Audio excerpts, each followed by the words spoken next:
Hello and welcome to episode 169 of Cutscene Nice. Combos. We have got many things to discuss this week, including why this is the last episode.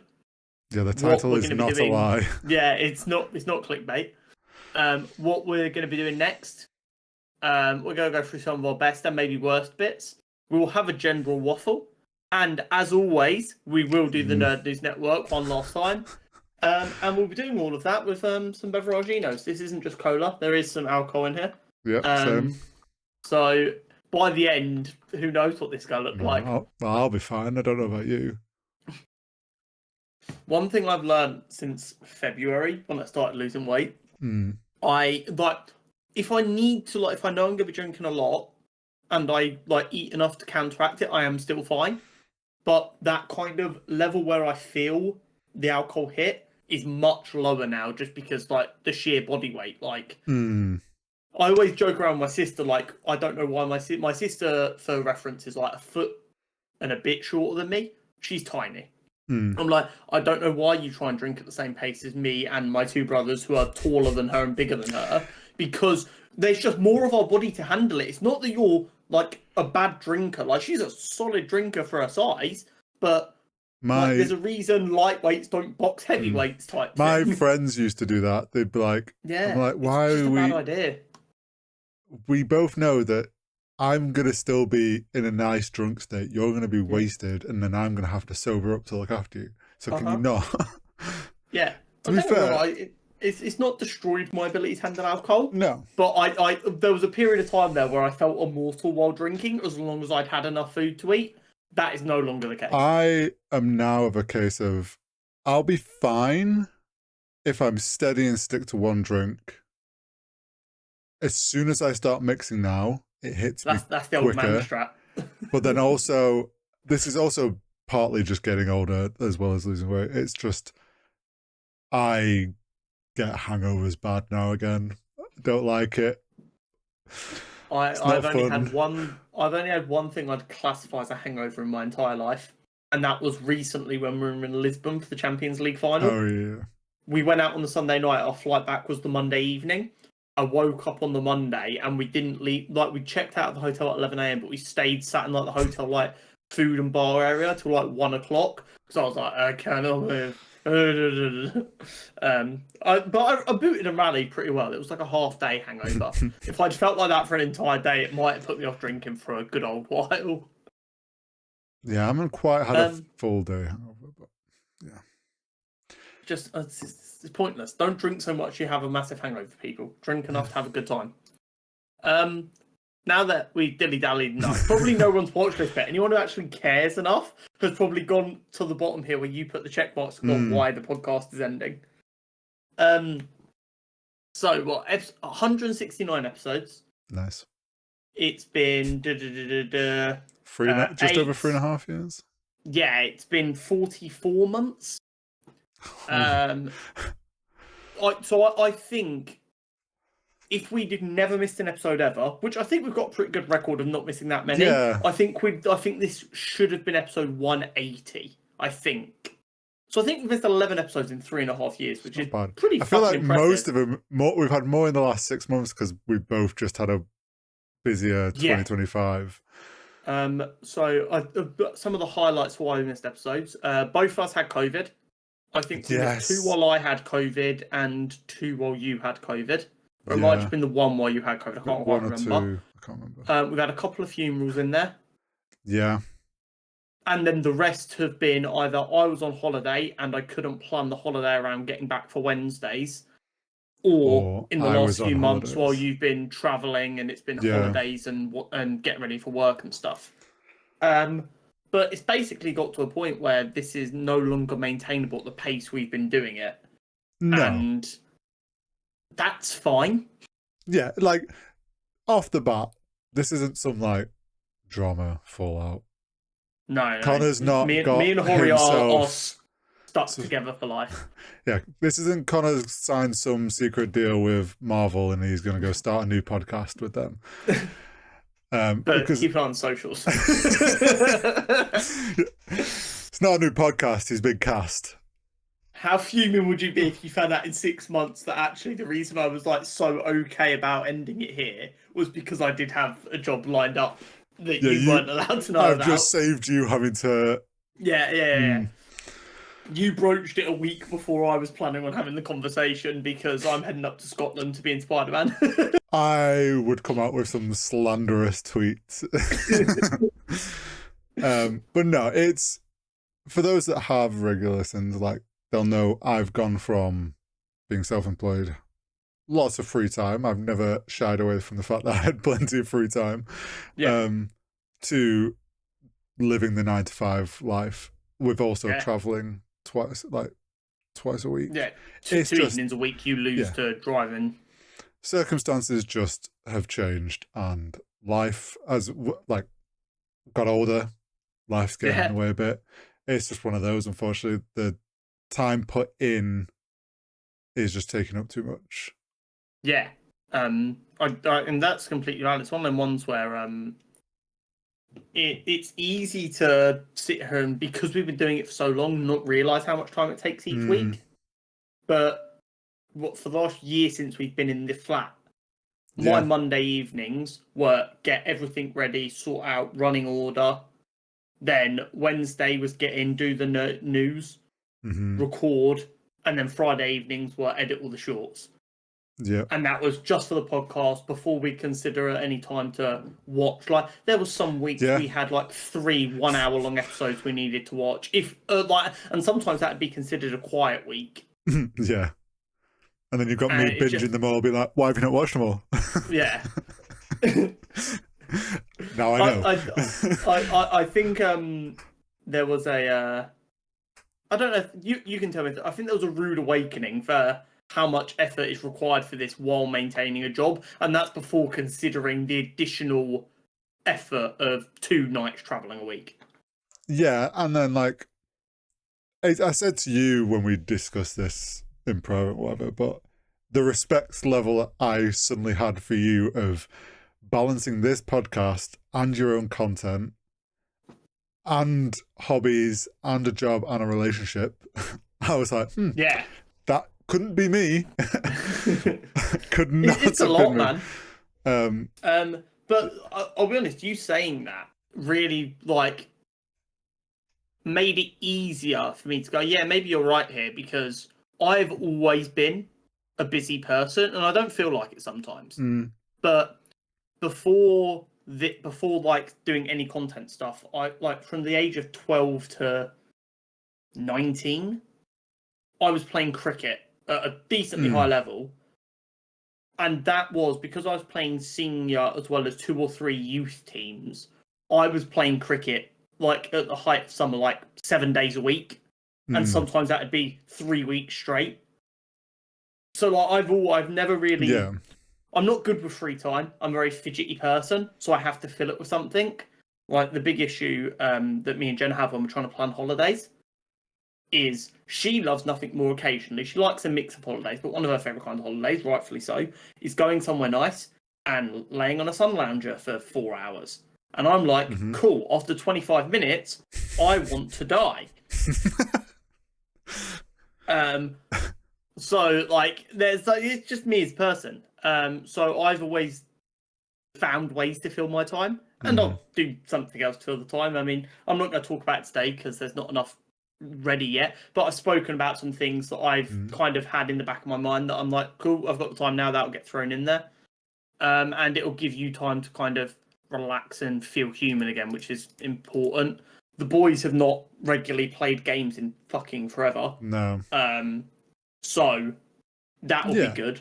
It'll give us Wednesdays back for gaming, if nothing else. Like we'll be like, yeah, cool, we can game. It gives you back your Thursday and Friday evenings where before you were editing. Because like what your week while you've been at this job is Monday you would work from home. Yeah, Monday night you'd drive down. Yeah, Tuesday work in the office, leave work, drive back up, get a couple of hours in the evening, which I'd usually then watch whatever shows we needed to watch. Yeah. Wednesday we obviously record. Thursday edit.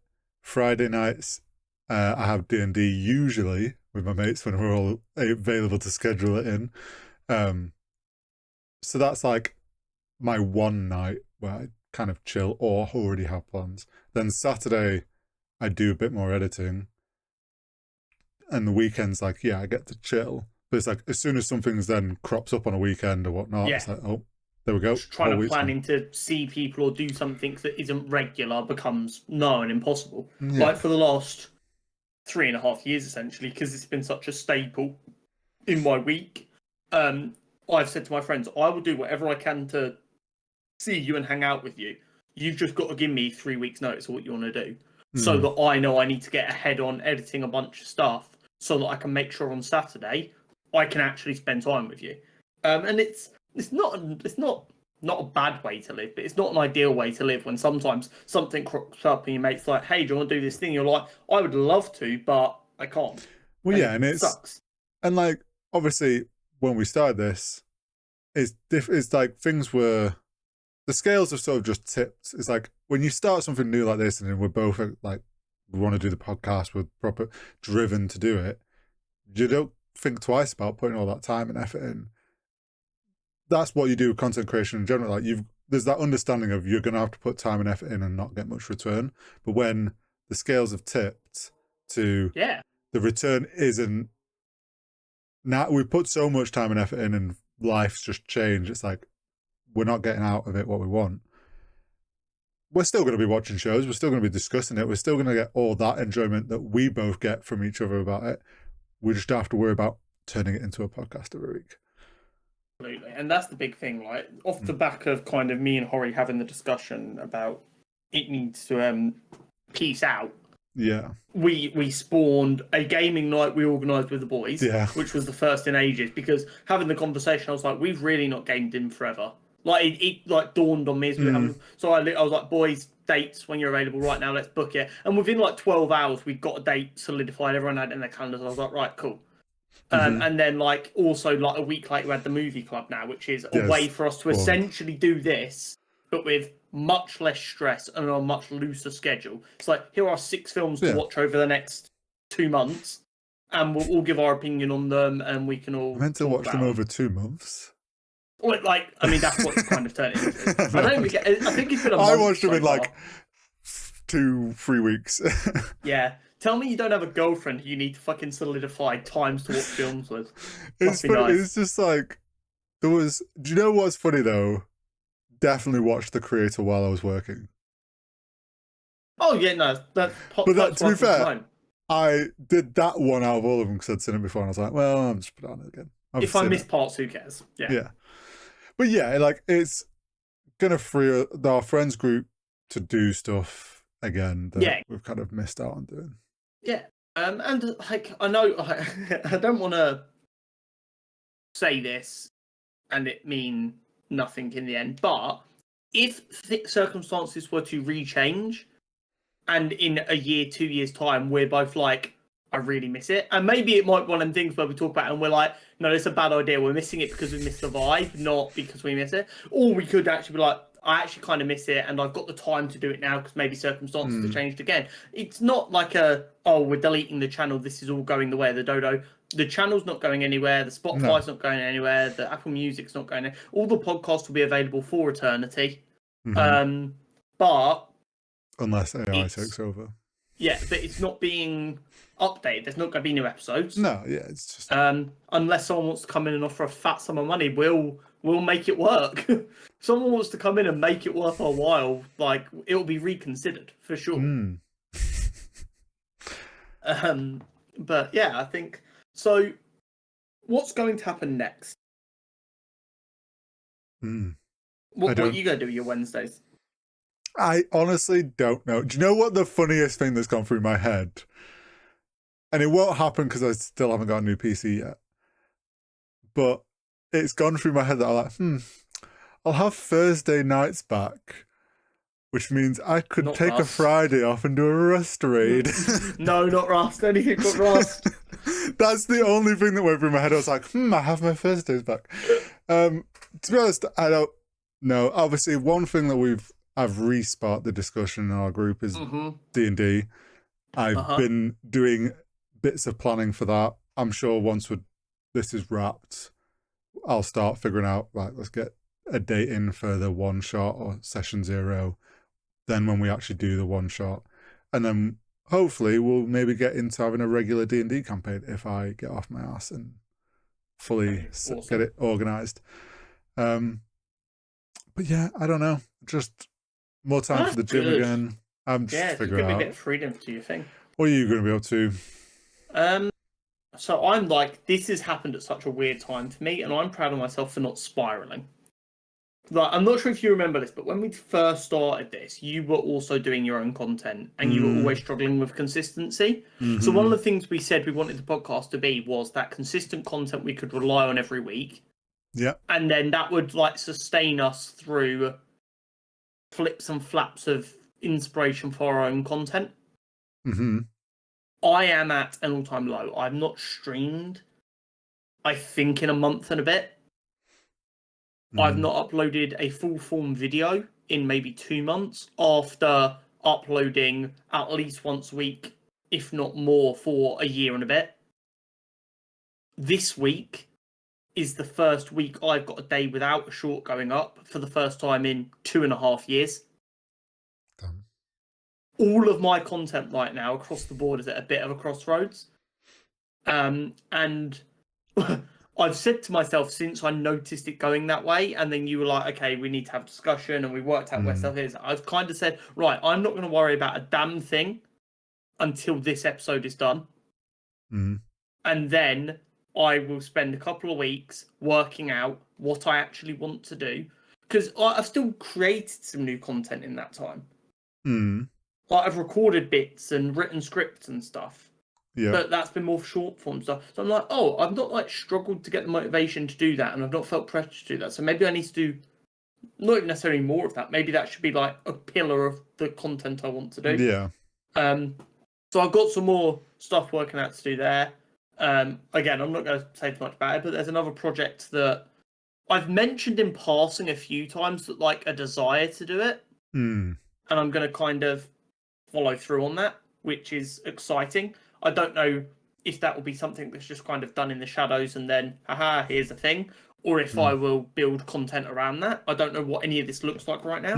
But it's kind of exciting. For the first time, I mean, since I've had a job, like in the last 3.5 years, I have a bit of time in the week now, which is earmarked for creativity, but not specific creativity of any kind.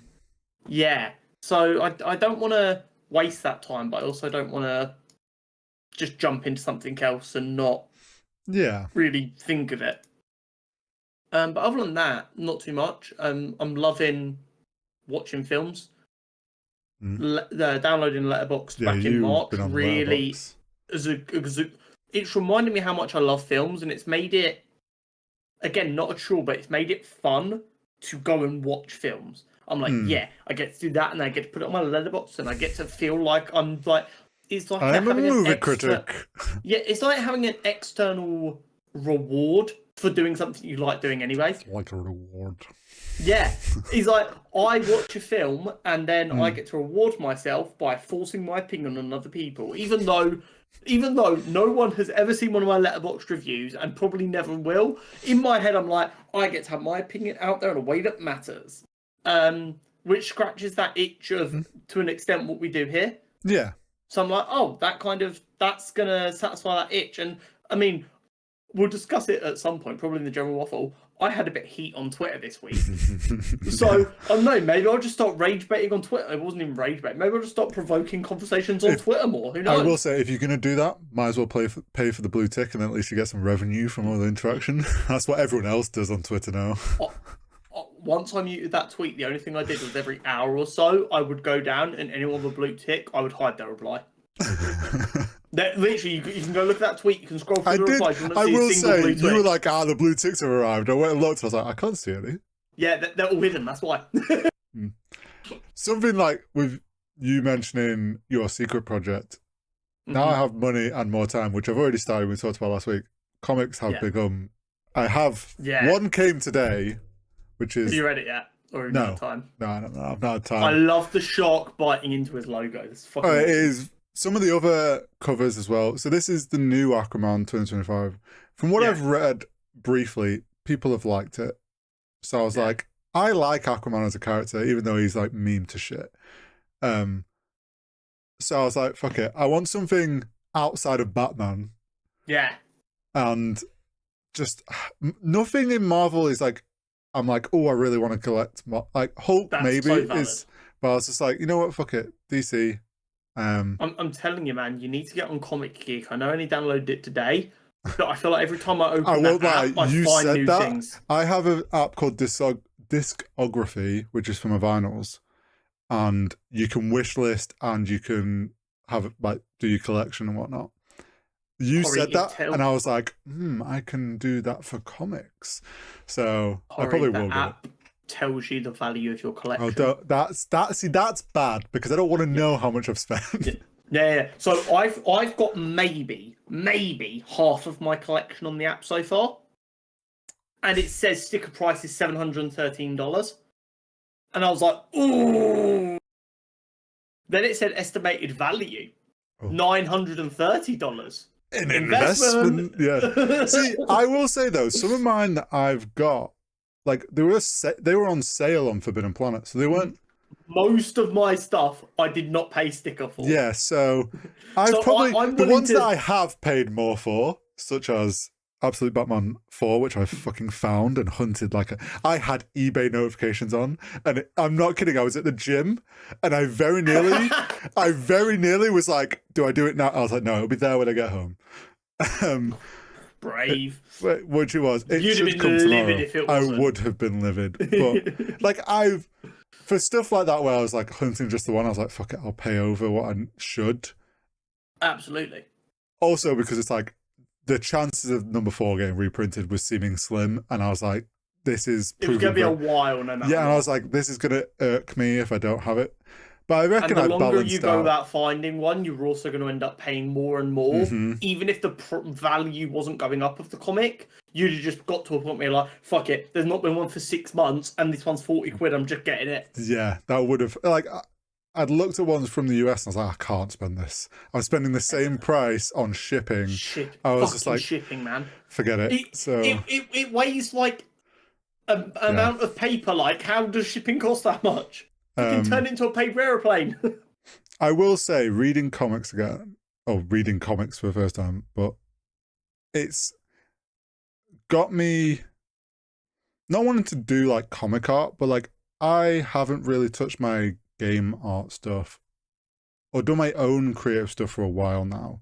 And obviously, one of the things is juggling a little project that I might be helping you with. So it's like, probably get my artistic and creative stuff going again because I'll have like my free time to do that. Just having an outlet. I never thought of myself as a creative person at all. But in the last kind of 2.5, 3 years, it's kind of dawned on me that I am like genuinely exceptionally creative. I've just never put the time or effort into developing a creative outlet. Yeah, you haven't found the right. So I've just gone, I'm not creative. I just sit here and fucking think all the time and it's shit. And I kind of spoke about this at times. I'm not sure on the podcast at all, but I've been like, you constantly see artists saying shit like, talent doesn't exist. It's just a practice skill. And like there's the iconic Bob Ross one from when he's doing his things. It's like, oh, Bob, it's too difficult. And Bob Ross is a bastard because he makes that shit look so easy. But I love the man. And he's like, talent doesn't exist. It's literally just a practice. And if you're willing to practice at something, you'll get better. You'll be fine. And I've kind of gone, right, fuck it. Worst case scenario, I am still shit. And I get to go, you fuckers lied to me. I knew I was right all along. Worst case scenario, I do improve at an artistic outlet and I enjoy it. Look at PewDiePie. That was a big one. Out of nowhere, he's like, I've been drawing for a year. Look at my progress. I can actually fucking draw now. And then like, you get like the gatekeepy people are like, he's telling our secrets. Like, why is he sharing this? That was a big one for me. That was a really big one. There is. I've always said, like, yes, there is a certain level of talent where you will pick it up way quicker and you'll just have a natural skill for it. Natural aptitudes are very real. But art is, like, just for one thing that always people will be like, oh, I can draw people, but I can't draw hands and feet. And it's like, no, the people that can draw hands and feet have just done a sketchbook full of hands. That's all. You've not seen all of the hideous hands they have drawn. Yeah, like people that figure they just pick something and like, okay, now I need to improve this, so they'll draw that, or they'll 3D modelers they'll just keep making the same 3D models over and over again. Like it is just a lot of it is just redoing the process and reminding yourself of like fundamentals, and you'll just get better. Yeah. But yeah, like the things that are in my head for what I want to do is I have a secret project that will remain secret. I have ideas to rebrand my current YouTube channel into more of a live only area. That will maybe have videos, but they will be lower effort videos that are just highlights from streams. And then I want to create a new channel which will be incredibly high effort videos that if I release one a year, I don't give a fuck. It's going to be a video that I work on until I am happy with it, instead of putting that deadline in my head of this needs to be ready for Friday. I need to finish it even if I'm not 100%. I'm going to film it. I'm going to work out what I want to do with it.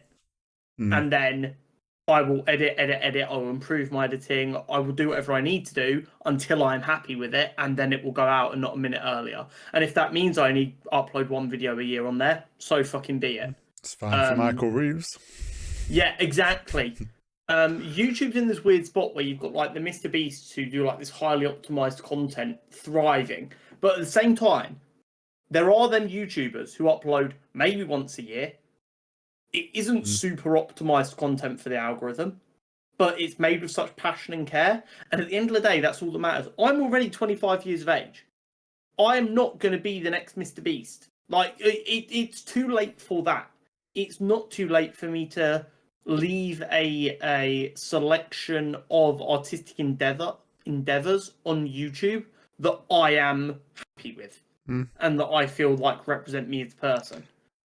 I mean, I've always said, and this is something I was always bad at, but with gaming content, but it's like, there's Rust content creators that I follow, and it's like, Rust, when you think about that as a gaming thing, not big. No, but also like there'll be people called gamers who consider themselves gamers who have never heard of Rust. But then it's like you'd think content, that's going to be boring.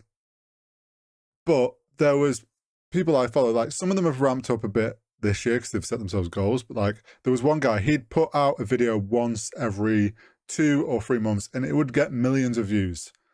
Like the audience is hardcore dedicated, and they know Rust videos.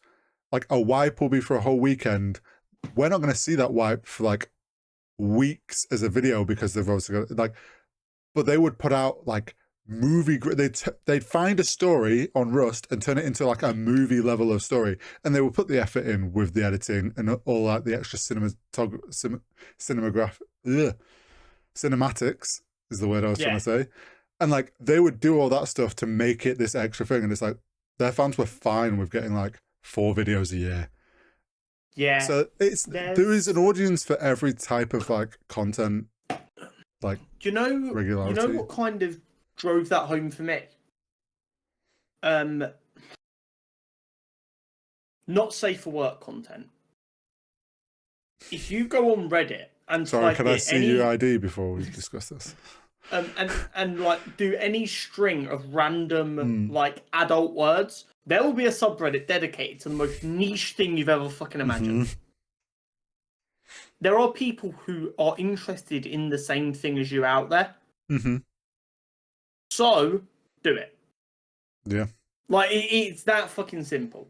And it doesn't mean you can be the biggest in that area, but it means there are going to be people who are interested, and maybe you'll be the guy who takes that area and makes it more popular. Or maybe you'll just be the face of that area, and that comes with its own challenges. But that's what I kind of want to do. I don't necessarily want to find a super niche or be the biggest guy in a niche, but I just want to make stuff that is genuinely authentic to me. It feels so cringe to say shit like YouTube is art also, but it absolutely is. There's kind of this bell curve. You see the joking bell curve all the time, where it's like never forced by in like Valorant, and then it's like forced by, and then it's like never forced by. And it's like that gets to a point where everything lines up. YouTube is art if you make it with passion and joy and authenticity. What Mr. Beast does isn't art. What Michael Reeves does is fucking art. Watch a Michael Reeves video and tell me that isn't art. It just is. Yeah, because there's personality there and there's soul in it. And that's all art is.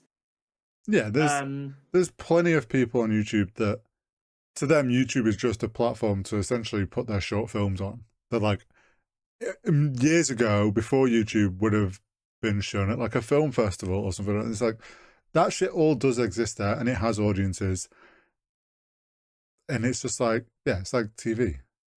There's audiences for every type of content. Like pivoted from YouTube to doing something else. Like, got Markiplier making a short film right now. You've got the Felipe brothers, the Australian ones, who are now directors of horror films that are like winning awards. You've got countless YouTubers who moved into music and have been quite successful. You've got YouTubers who've become athletes, and maybe they've not been the top echelon of athletes, but they're making money as athletes. YouTube, for the most part, is, oh, you're passionate about a thing but don't have the resources to do it the traditional way. Come do it here.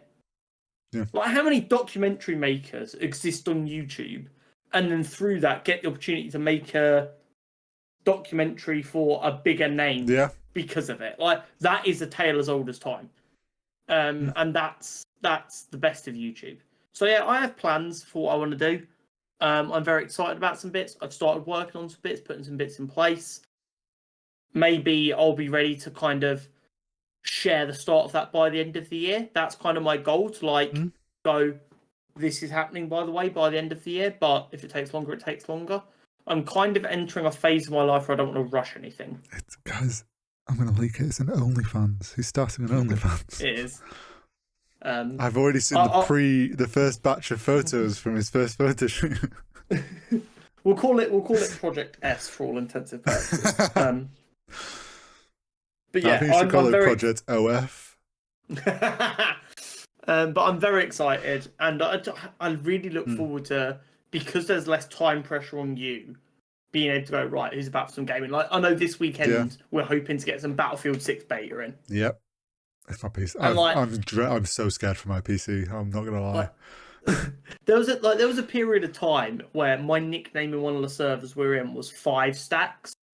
Because I would just at people and be like, right, any 5 stacks going.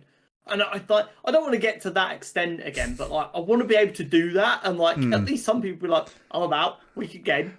I mean, let's be honest, my name is still Power World Champion. I'm holding on to that, and that was honestly. You and Josh run it back. No one's allowed to pre-game. No one's allowed to pre-game. We just have to go in and in that hour try and rework out the controls, rework out how to progress, and go. I'm trying to remember what we set as the different. I think I know goals. One was most progression on the main quest, and one was most cows captured. Yeah, which I think is what I focused on. Yeah. I kind of did a little bit of everything, and as a result, won nothing. Yeah.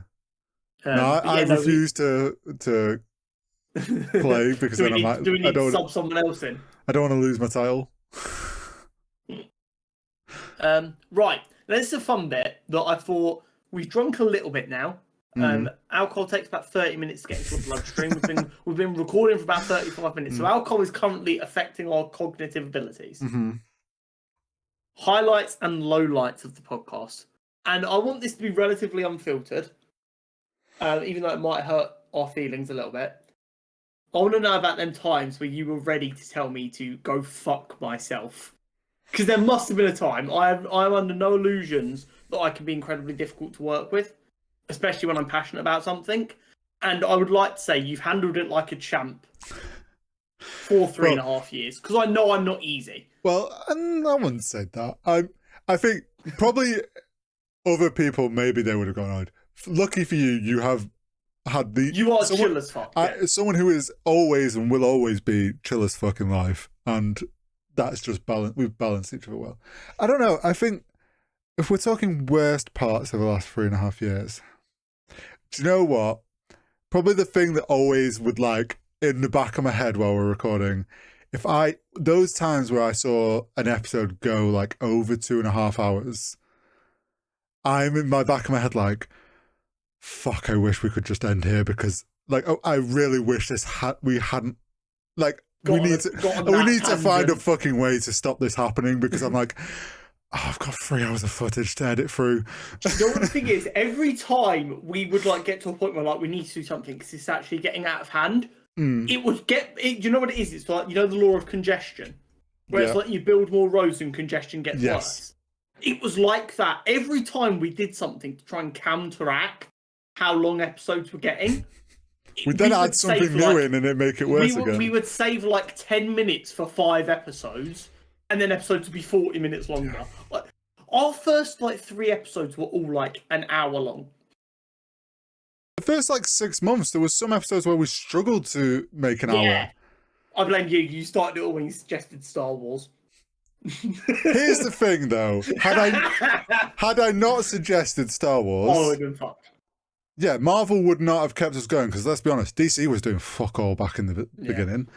To be fair, we're choosing a good time to end because for the next year, there's no Marvel or DC films.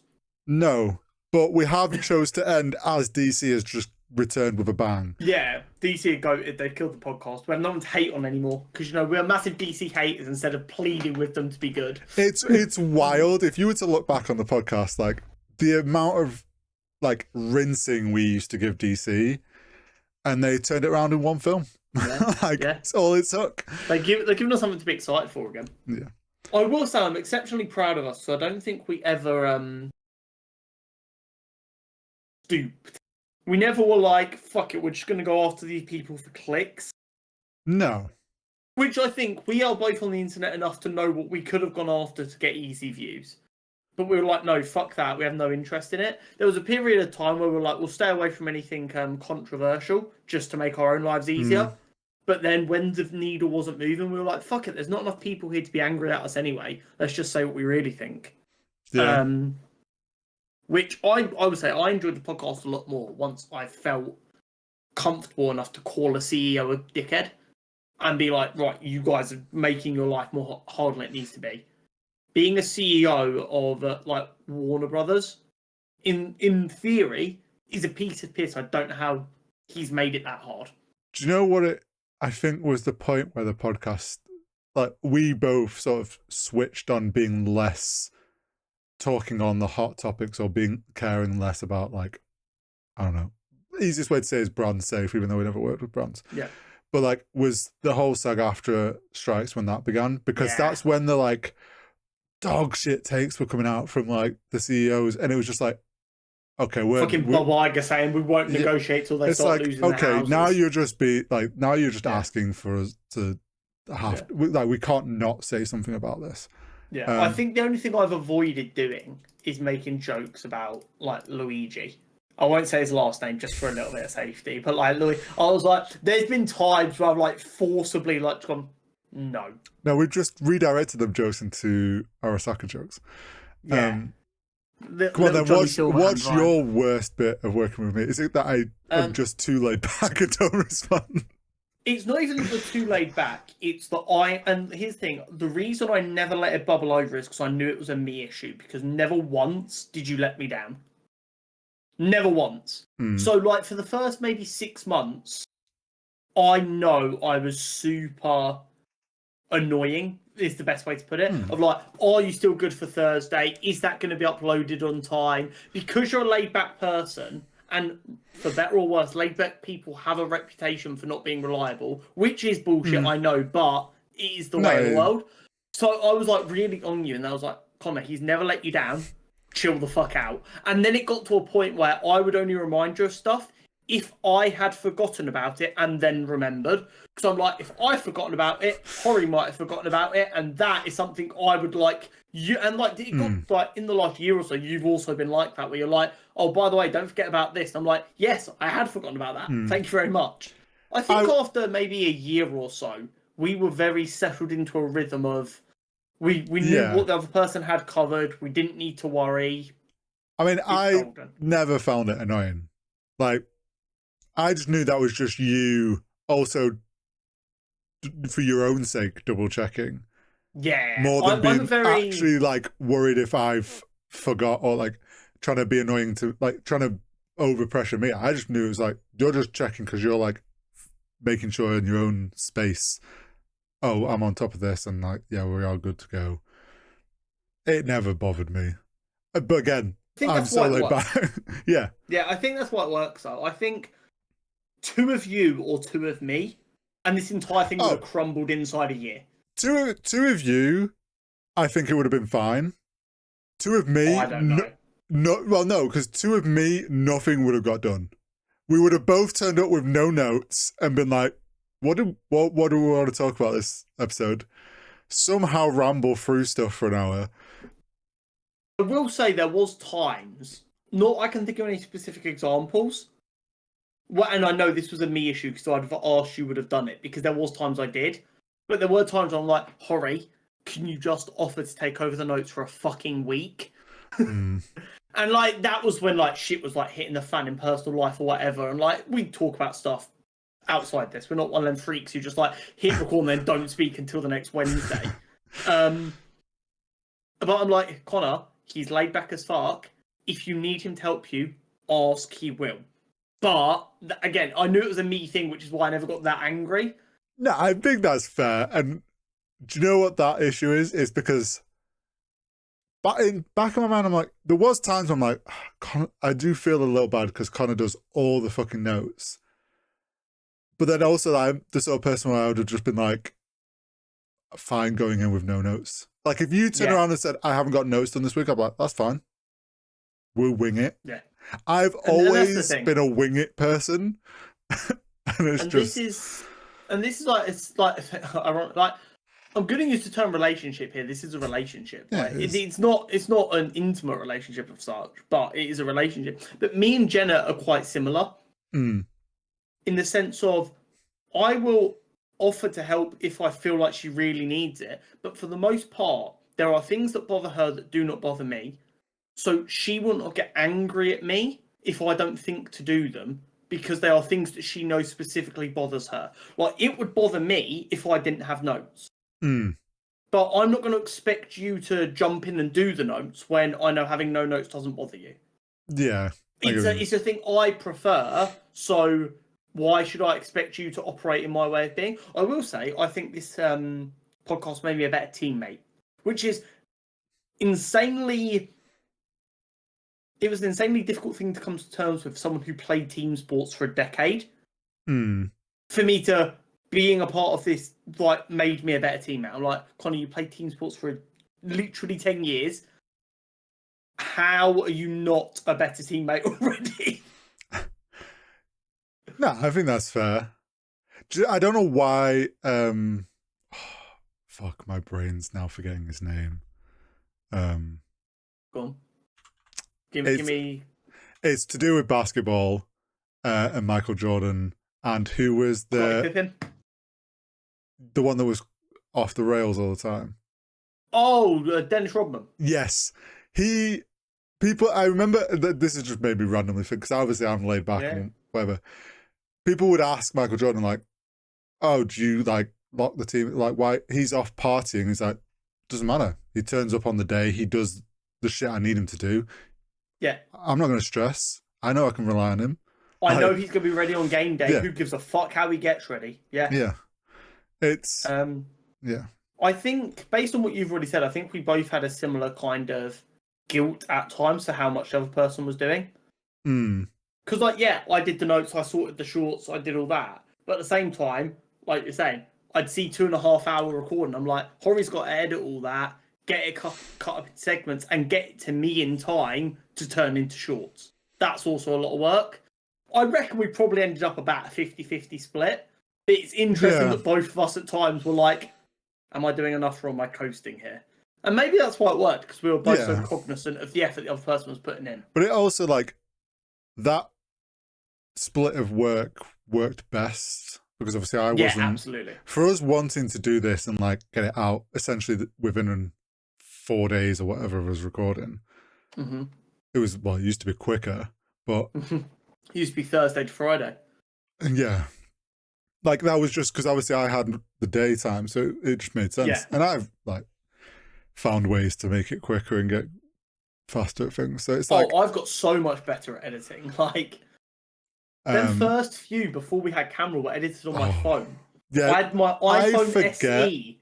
I forget that we were audio only at the beginning. Yeah. It was only for like 2 episodes, I think. And then I went to the webcam on my phone. Yeah. And then I'd got enough paychecks that I could buy my PC. Well, yeah, and I remember didn't you edit shorts on your phone as well at first? Yeah, so before my current phone, I had an iPhone SE, which was not far off brand new at the time. And I edited my shorts. I believe our most viewed shorts ever were edited on this phone. Lovely.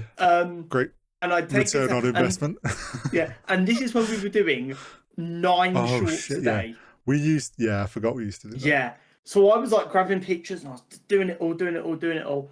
And it got to the point where this phone, like a normal iPhone would last probably 2 years comfortably.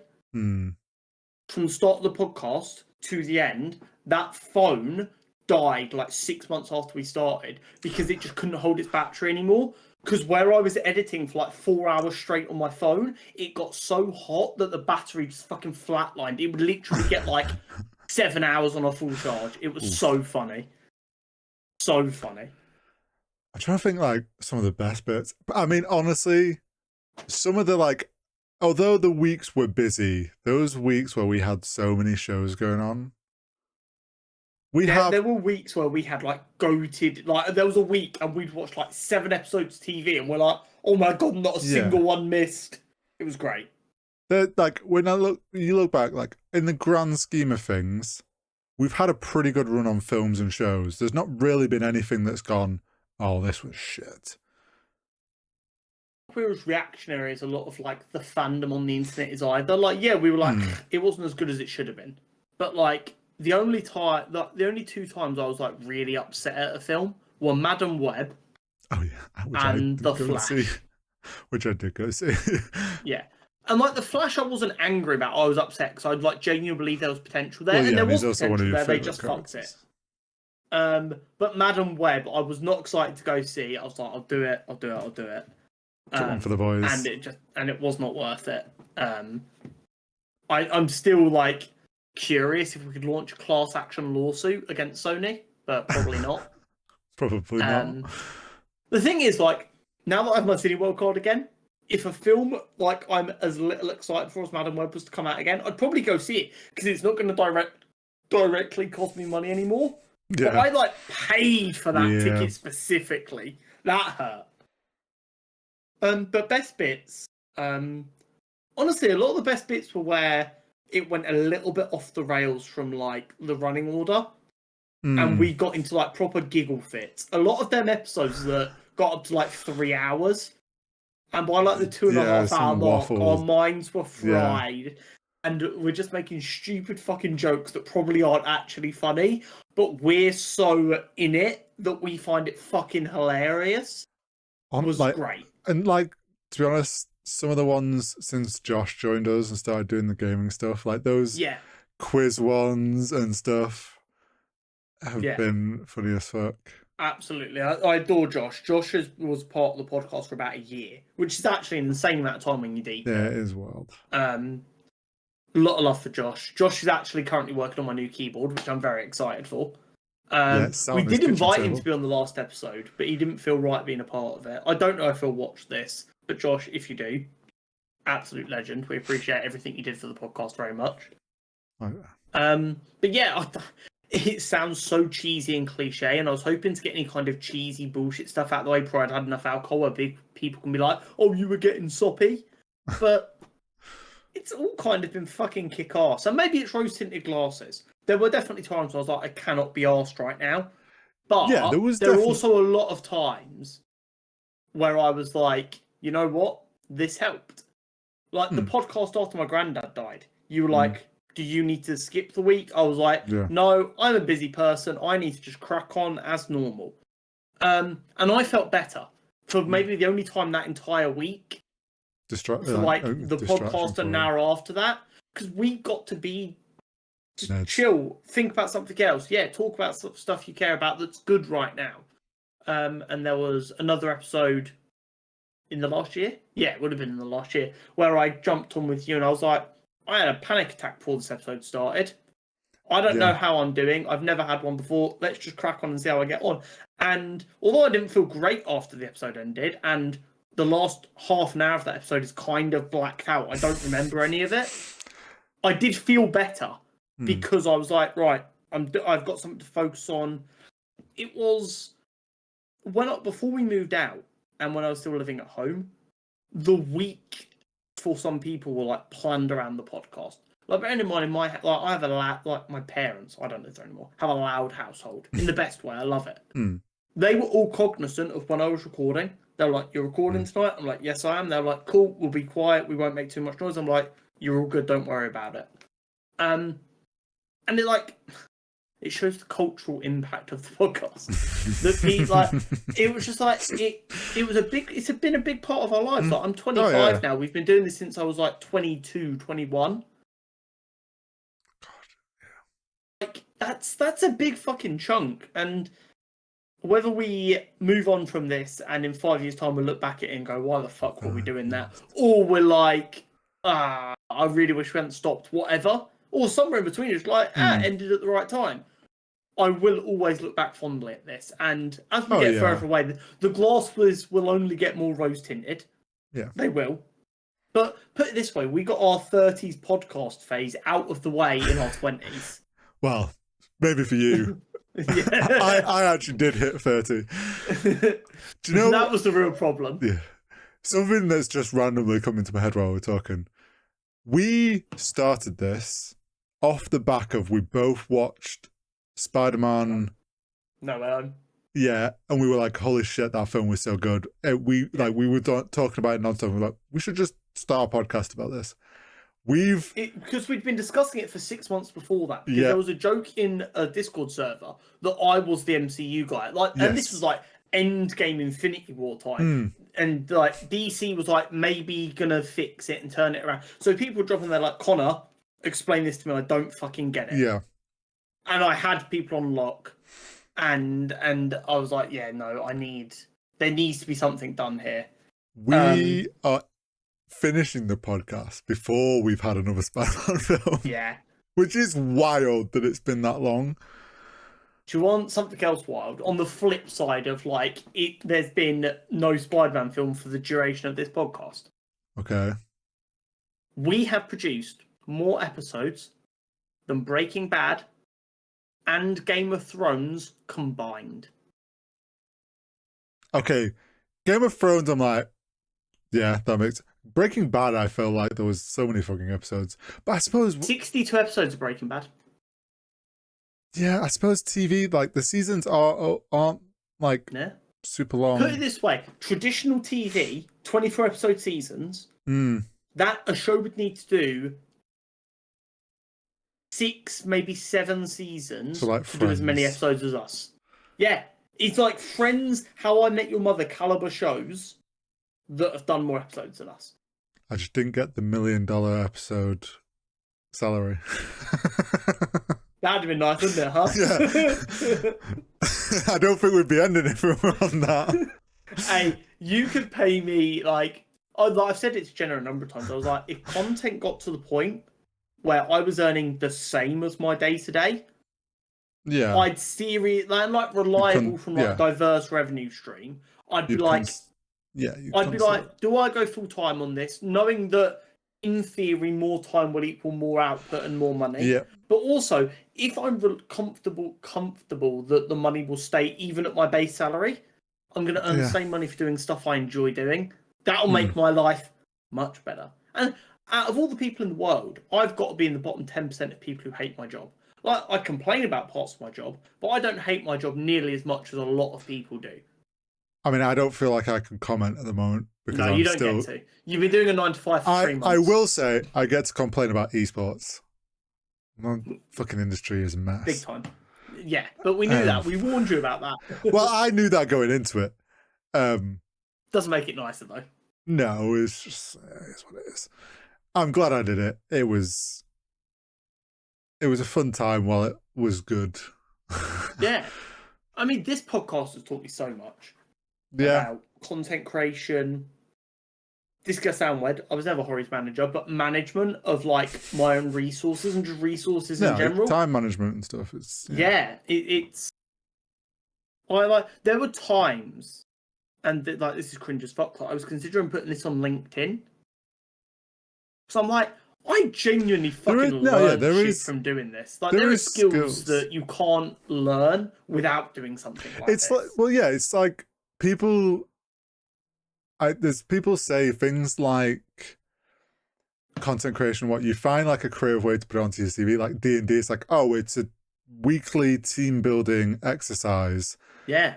Where I run a 2-hour session and there's ways to make that corporate speak, and it's just I play D&D on a weekend. Yeah. Like that there is a real chance of, for 3.5 years, I was the creative manager and director of a studio that produced 1 million engagements online. Yeah. And I think we did hit that across TikTok, Twitter, Cutscene, Instagram, and Cutscene YouTube. I think engagements were about 1 million flat is where we're about. Which I'm happy. Like I never like that number's insane. People. There are people out there who are lucky enough to hit upload, and within an hour they've got that amount. But I know I worked for every single one of them views. I know there's no fucking bots in there. I know this is all real shit, and I will never ever not be grateful for that. I've had drunken, albeit cousins, mention they listen to a podcast and they enjoy it and want to chat about it. And like, it's one of them things where I think it's very easy to be self-conscious about creative outlets. Yeah. But I wouldn't change the last 3.5 years and effort we've put into this for the world. Oh, no. We've got to enjoy some really awesome experiences. Yeah, and I will, from my side of things, obviously, I know you regularly went to cinema a lot, like you've always have. I went to the cinema for like some of the bigger Marvel things. I'm very comfortable, which my parents always like have found it a bit funny, but they like not in like I don't know. They made the like jokey comments sometimes, but from a loving place of like, I go to the cinema on my own. Like, I'm very comfortable with the idea of going to the cinema on my own, which obviously some people are like, oh no. No, for a lot of people that's a big no-no. I'm just like, and this podcast has got me to watch more shows than I probably ever would have. It has got me. Never watched The Boys. No, yeah, there's shows like Jack Reacher and stuff that I probably would have maybe eventually watched, but like I wouldn't have made the effort to go and watch. Invincible, The Boys, Reacher were shows that weren't on your radar before this. No. Cross for sure. No, yeah, Cross probably. Like, there was a lot. Yeah, there's a lot of stuff that. But on the flip side, for me, like I was kind of out of touch with Star Wars. I probably wouldn't have watched Rings of Power. Like, and that's one of the beautiful things. We've both, with a shared interest, we've both come into this, and then our alternate interests have invaded this in a beautiful way. Like Vox Machina, I wouldn't have necessarily given a chance to.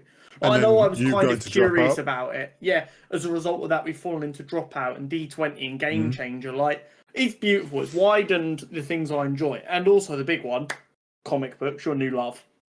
Yeah, I mean, it's taken you 3.5 years to finally get me to Yeah, we got that. One, the big one. It took me 3.5 years to get a stable job. But yeah, I mean, comics is on there.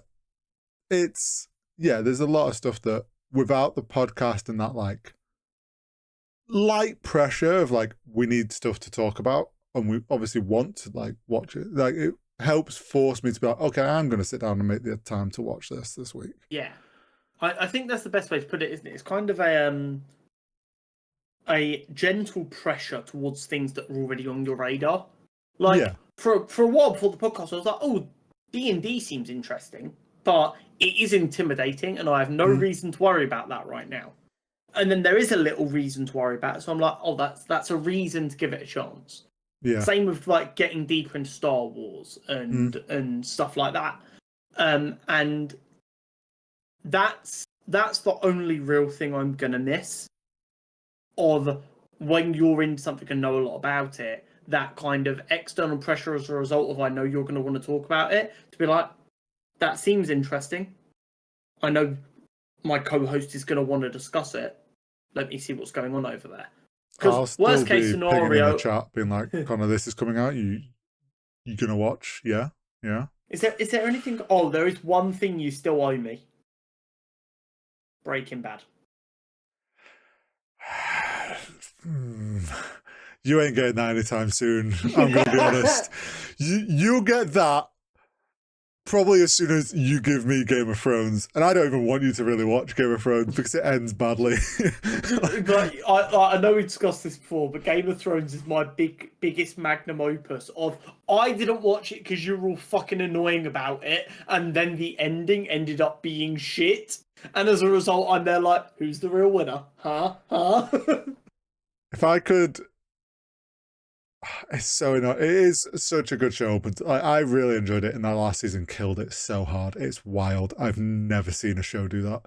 If it makes you any better, the books are never going to be finished. No, that's true. So that is the only ending. Yeah, true. That I don't know if that makes me feel better. But yeah, I don't know if Breaking Bad will like maybe one day.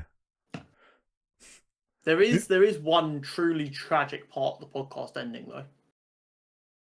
I have no bullshit excuse for buying a Elgato prompter now.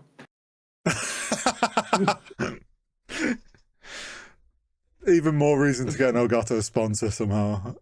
Honestly, Elgato hit my line. I don't believe in shilling for a corporation, but if there was one, it would be Elgato. Their shit works. It's phenomenally easy to use. I fucking love it. Like, if they wanted to, I'd be like, just give me all of your new free stuff and we'll call it even. Like, who gives a fuck? Right. I think, is there any more general waffle stuff we need to discuss? Do we want to do like a mini regular episode, like stuff we've watched this week? I mean, we can do. I haven't really watched much. I say that because I went to the cinema on Friday to see the Naked Gun reboot. Oh yeah, you did.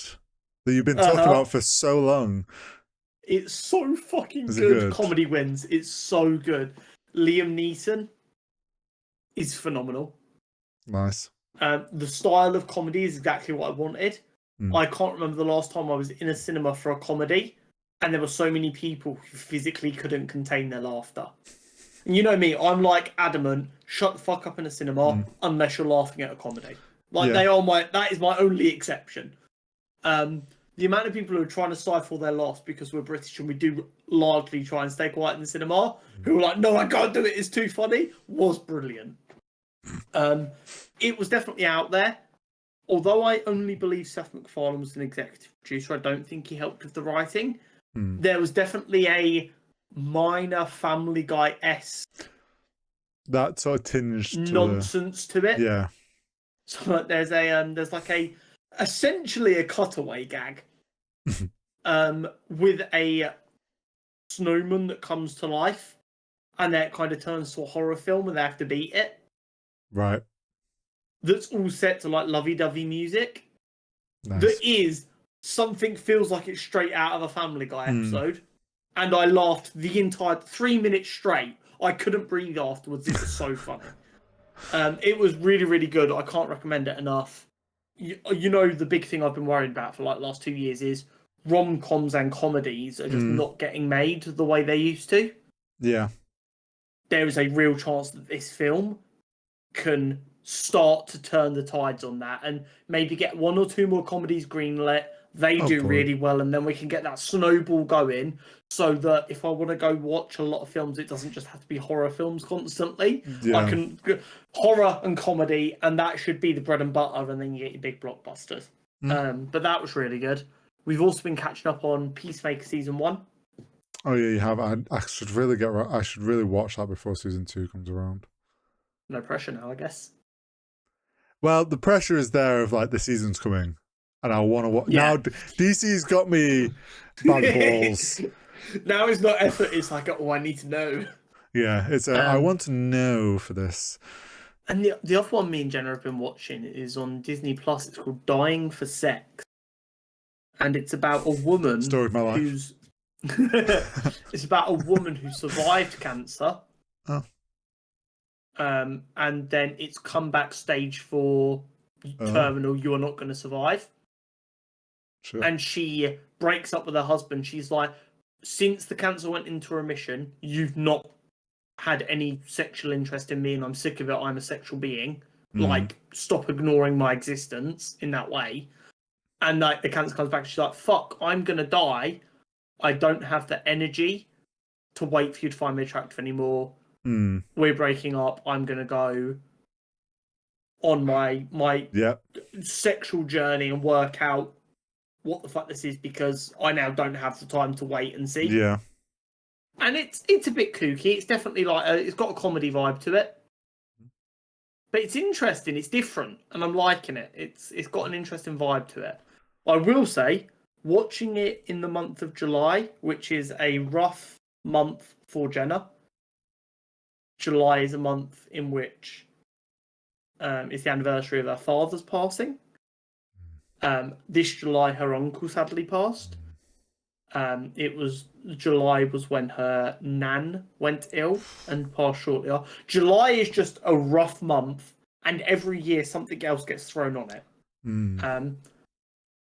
So watching that for this month, I'm like, are you in the mood for that, or is that just like too close to fucking home right now?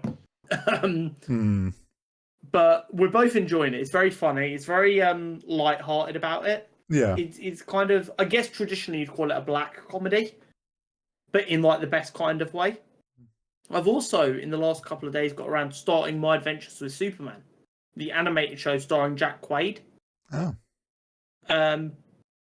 It's on Channel 4, which I didn't realise. Season 1 and 2 are on there. So I was like, oh, fuck, I'll start that. Very good. Very good. So that was nice fun to get around to that, because as we know, finding DC animated stuff in the UK is a pain in the arse. Yeah. So when I saw that was finally available over here, I jumped on that. But other than that, yeah, not too much. As a result of Horry becoming addicted to comics, I've spent more money on comics on a single month than I ever have before. I don't know what you mean. And unfortunately, me influencing you, you're now influencing me again, because obviously you told me about getting the volumes for all the Absolute stuff, which I've already looked at doing. And now like I told you, I've pre-ordered all of them. They're all coming out. I'm getting my flashes as individual comics, but the first volume for every serial is literally, it's in a pre-order. It's coming whether I want it or not now. I've got it. It's mine. See, I've got... What have I still got? Oh, this last week I've read all my Detective Batman ones. How'd you find that? Boys, give him a chance. He's new. Detective Comics. Batman is a separate serial. Detective Comics. Well, it's going to get more confusing because I've got that third, the new Batman. Yeah, the new Batman. Batman 2, as it's been called, or whatever. Okay, so the way that works on Forbidden Planet is, because there's already a Batman. Sometimes they'll do a new number 1. Yeah. When a new creative team takes over. So, do I have one here? If you can see there. Yeah. Oh, wait, it's backwards. 34, and then it's got the legacy number underneath. Uh-huh. So this is the 34th issue from this creative team. But under Miles Morales Spider-Man, it's legacy number 316. Yeah. That's how it works at Marvel, and then when a new creative team takes over, you lose your subscription, which is fucking annoying. Forbidden Planet, sort it. And to differentiate, they'll call it like Spider-Man and then the year, or if it changes within the same year, they'll call it Amazing Spider-Man #2, and then you'll just know that it's a carry-on. It's fucking horrific. It's the most annoying thing once you get into comics and feel like you finally understand what you're doing. They're just like, what about this weird little fuckery?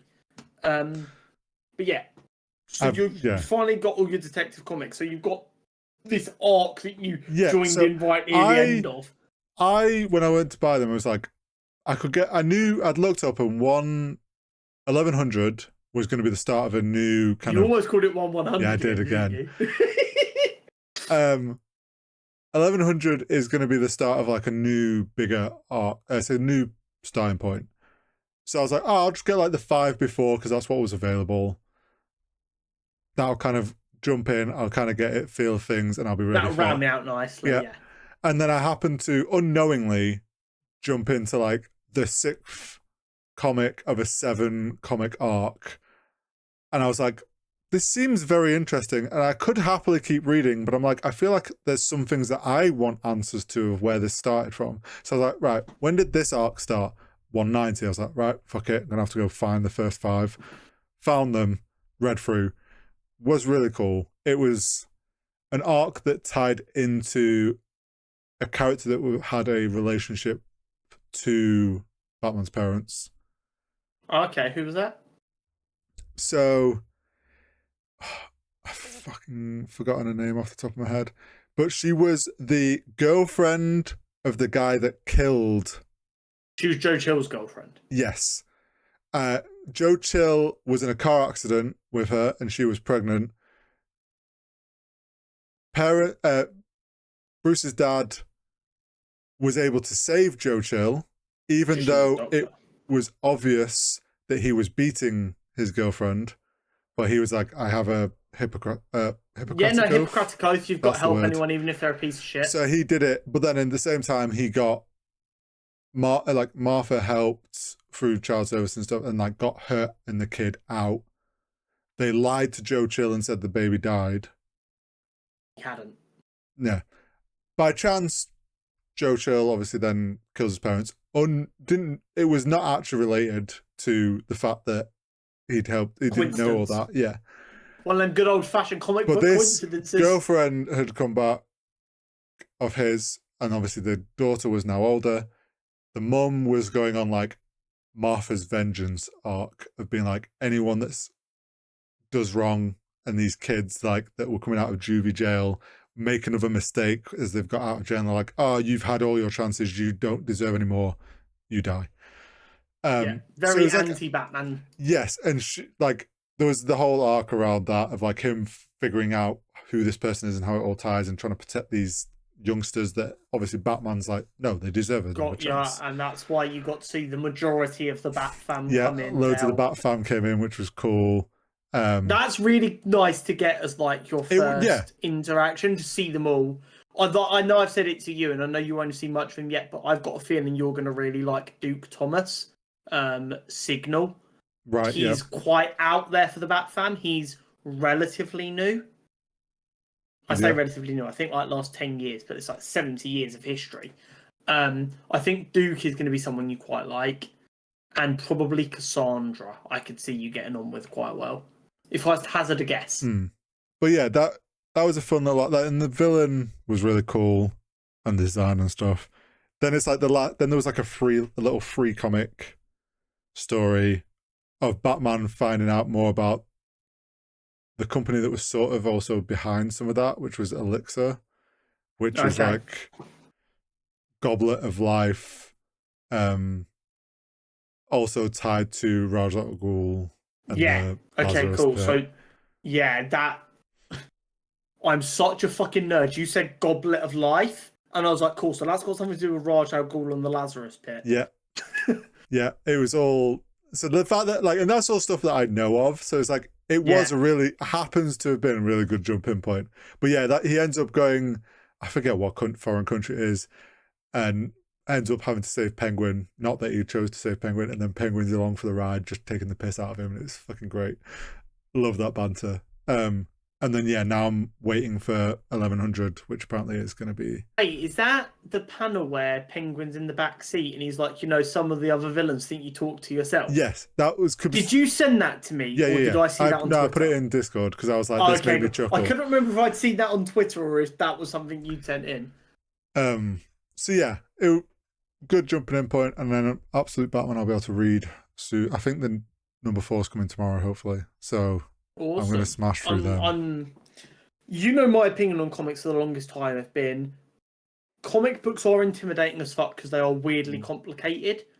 But just like there's a film out there for everyone and a TV show out there for everyone and like a musician out there for everyone, there is a comic book story out there for everyone, and I'll fucking die on that hill. Comic books are brilliant. They are such a unique storytelling way that you don't really get anywhere else. And I'm so glad that I now have someone that I can talk to regularly that like gets it. Especially because if we're both going to be really deep in Absolute. Yeah, I mean, I'm always going to be behind you because I'm going to be collecting the volumes of Batman. But for Batman, but I'm going to get like the ones that we both are getting volumes will be at the same. Yeah, I'm so excited for the rest. Like, I'm loving Absolute Flash so much. It's really interesting. Not to spoil anything, because like I said, you're getting the volumes. But obviously, Gorilla Grodd is like traditionally a massive fucking ape. Yeah. Currently, he is little chimpanzee baby that is Wally's best friend. Oh, wow. Yeah. That's cool. So I'm like, okay, are you going to leave him as good friend?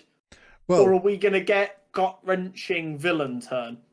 Well, this is like what I said the other week about Batman's rogues galleries, who he's playing poker with and he's hanging out with, like all his childhood best mates. It's the Absolute series has like got some really fun takes on stuff. Really cool. It's really, really cool. And like, I know comics are really intimidating to get into. And like I said to you, I can't remember if it was on the podcast last week or in private, but right now, like the last 2 years have been maybe the best jumping on points for comics with the Marvel and Ultimate Universe. Yeah. And with now the DC Absolute Universe. Yeah. They are iconic characters, getting brand new, fresh starts in a separate universe that you can just jump into with no real prior knowledge. Yeah. And it's just, you love the X-Men? Ultimate X-Men. Oh, you love Wonder Woman? Absolute Wonder Woman. There you go. Yeah, it's a bit different. It's a bit unique. But guess what? It's still them at their best. And it only works because they have, on all series between Absolute and Ultimate, had the very best. Like, when Amazing Spider-Man for the last 2 years has been like what a lot of people are considering an all-time low, Ultimate Spider-Man having Jonathan Hickman, who is like a modern-day Mount Rushmore comic book writer, writing Ultimate Spider-Man. Like, if you go on Forbidden Planet, you can look at like most popular subscribed series. And obviously, DC Comics and Amazing Spider-Man are like 1 and 2. They always will be. But like the next ones are Absolute Batman, Ultimate Spider-Man, Absolute Superman. Like, these new series are fucking hard. Like, they're good. We're back. And I could never recommend it enough. But as someone like Horry who's jumped into Absolute Comics issue nearly 1100, like I said, it's like a soap opera. Oh, yeah. Yeah, you'll be a bit lost. If you really want to, you can do what Horry's done and gone back a couple issues. But if you'd have jumped in where you jumped in instead of going back and buying issues, you would have caught up with what's going on pretty quickly. Yeah. You went back because you wanted to, not because you needed to.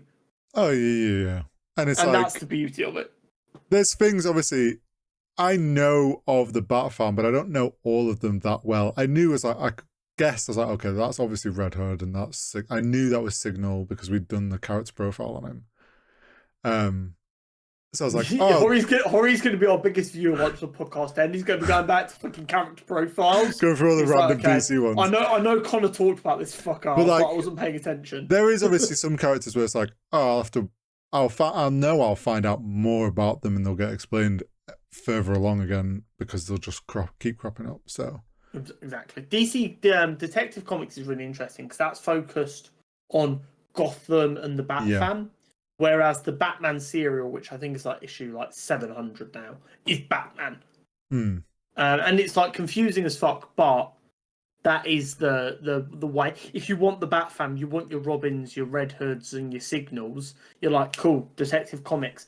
Because there will be times where Batman doesn't appear for maybe 6 issues straight because it's a Cassandra story, and that's awesome. Should we get on some nerdy news? Or do you have anything else you want to discuss? No, I was going to say the final nerdy news. The last ever one. We have a writer for Denis Villeneuve's James Bond film. We do. The script is going to be written by Stephen Knight, who worked on Peaky Blinders and Taboo. So Taboo also starred Tom Hardy. Fucking stored. He was trapped in the pages. I'm okay with this because them shows are well written. Yeah. They are British-based shows, and he's a British writer, which means them bits of British knowledge you need to be able to write, culture that you need to be able to understand to write a good James Bond, he possesses. Yeah. This film is going to be made or broken on who they cast. It's going to live and die by how Amazon. Yeah, it doesn't matter how good the direction is. It doesn't matter how good Stephen Knight's script is. It doesn't matter how well they edit it. Because if Henry Cavill is James Bond, I'm not fucking buying it. Yeah, it lives and dies by if Amazon gets too pushy, sort of. But here's my problem, and maybe this is me being negative. Maybe you can give me a bit of insight here. Amy Pascal and the other gentleman whose names I forget, who are the creative controllers of James Bond, were directly responsible for Daniel Craig's James Bond films. Which, and I know I look too young for this, I love a lot of James Bond films going back to Sean Connery, because my grandparents used to go to car boot sales and get the VHS tapes. And I've seen, I think, every James Bond film, apart from a couple of Timothy Dalton ones. Daniel Craig is one of the best Bonds we've had. I'm concerned at how this can end up being good if Amazon's creative vision was so bad that they couldn't reconcile with the people who gave us Daniel Craig. Do you see my concern there? I don't understand how they can go out and cook this hard, or seem to cook this hard, while also being told, no, that isn't James Bond. Unless they have rethought their entire approach after they've left. And they've taken on board the criticism they had and started again. But this is moving quite fast for that. Yeah, I am with you in shared concerns. I think there's a bit of, though, like, they were ushered out because of some public comments they made, which irked Mr. Bezos the wrong way, so he clearly made a point to get rid of them. Had they maybe not said those things, would they have maybe managed to find their middle ground eventually? Who knows? There's also, could be, like, if I'm Stephen Knight or in that, like, directing, writing position, you are going to have your own ideas of what you want Bond to be or think Bond should be, because he's a classic character.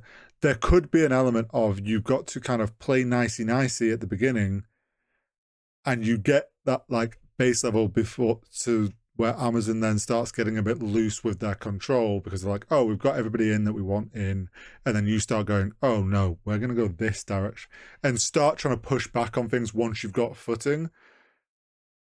Like, that's how I would be playing it. Is like, okay, Amazon's really pushing for their things. You just kind of go with it a little bit in the early stages, get your ground so they think you're on their side, then you have the leverage to push back on things and get Bond to where you think it should be. That's my hope. That's the hope, the copium that I'm huffing. But I do share your concern of, like, Amazon. We know Amazon wants to turn this into, like, a multi-spin-off franchise thing and all this shit. That's my main concern. What I'm seeing so far about the next film I'm cautiously optimistic about. My concern of them wanting to give like us a Q series and an M series and a Moneypennies, I'm like, I don't know. But just put it in a bit of perspective, I've just got it up on Google here. The longest gap that exists between two James Bond films since Dr. No in 1962 is 6 years. Right. That was between License to Kill and GoldenEye, which was 89 to 95, which isn't a long gap in modern terms. No. But that's impressive that Bond, despite changing actors, has always been around. The last one for us currently was 4 years ago in 2021. They've only just got a scriptwriter in place. Yeah, it's going to be a long gap. By the time this film's out, I'm going to guess late 2027, early 2028 is optimistic. So this is going to be the longest gap we've had for a Bond film. In a world where people have less patience for anything that isn't perfect. Yeah. Amazon do only get one chance at this. Because then all of a sudden it becomes another 6 years. And then it's been 12 years since the last good James Bond film. I think what we are going to unfortunately end up seeing is we're going to get the new Bond. Hopefully it lands well and people are like, oh, we like this Bond. We like this choice. It was good. Amazon is also at the same time will have already been working on their first spin-off because they want to do that. They'll do that and people are like, we didn't want this. That'll flop, and then that delays future Bond stuff, slows down because they're like, we fucked up. What's our new direction? Rather than just being simple and being like, we just make a Bond film. Maybe this is a bad take, and it's dangerous. I'd kind of be down for them to do a new interpretation of Dr. No. To signify a new start, go for a story that you know is good. Don't fuck up the adaptation. Like, let's give ourselves you know how like in some restaurants it's like, we're going to get the best ingredients and we're not going to fuck it up? Maybe that's the approach. I'm not against them taking like an old villain and redoing them. Because, like, I mean, the James Bond films were all based off Ian Fleming's books. And I know they've gone, like, further and further away from the books. Yeah. But going back to Dr. No, which was the first Bond film, we're saying 2028, it will have been 50... Is that right? No. I don't know. 60 to 38 years before 2000. So it would have been 60 years, maybe? 60 plus years? If they decide on a year that is like an anniversary year... And they're like, cool, it's been this many years since Dr. No. We're doing it new. We're doing it different. And we're starting at the beginning and we're going to see if we can even hold a candle. It's risky, but if it's good, all of a sudden everyone is like, James Bond might be the IP again. Maybe. Be interesting. Now, this has been the non-stop news of the week in the best way. Spider-Man. Now, can I, before we dive into the things of this, but like, are you going to pull on my parade before we start? No. This is like more of a props to Marvel in a way of like, we kind of have seen it more and more so, and I think just in general with comic book films, because we saw it with Superman. Oh, the full circle moment. Well, them realizing, no, more so like they're finally realizing it's just easier if they control the narrative of what's revealed. Yeah, it went from everything's getting leaked, so we're going to do it all on the green screen and make it look terrible so nothing gets leaked, to we're going to think intelligently about what we shoot in a place where people can see so that nothing damaging gets leaked. Well, but people still get that cool moment of seeing Tom Holland swinging from a fucking crane like he's absolutely Spider-Man. Also, to the thing of like, rather than the first images of the suit being some shitty iPhone image from 2 blocks away, a window, and it's like, you can't really see it, and people are like, oh, this suit looks shit. We're just going to do a professional reveal. They got ahead of it by a day. Like, but that was all planned. Like, Yeah, and that was... you're right, it's so smart. Props to them for realising what was going to happen.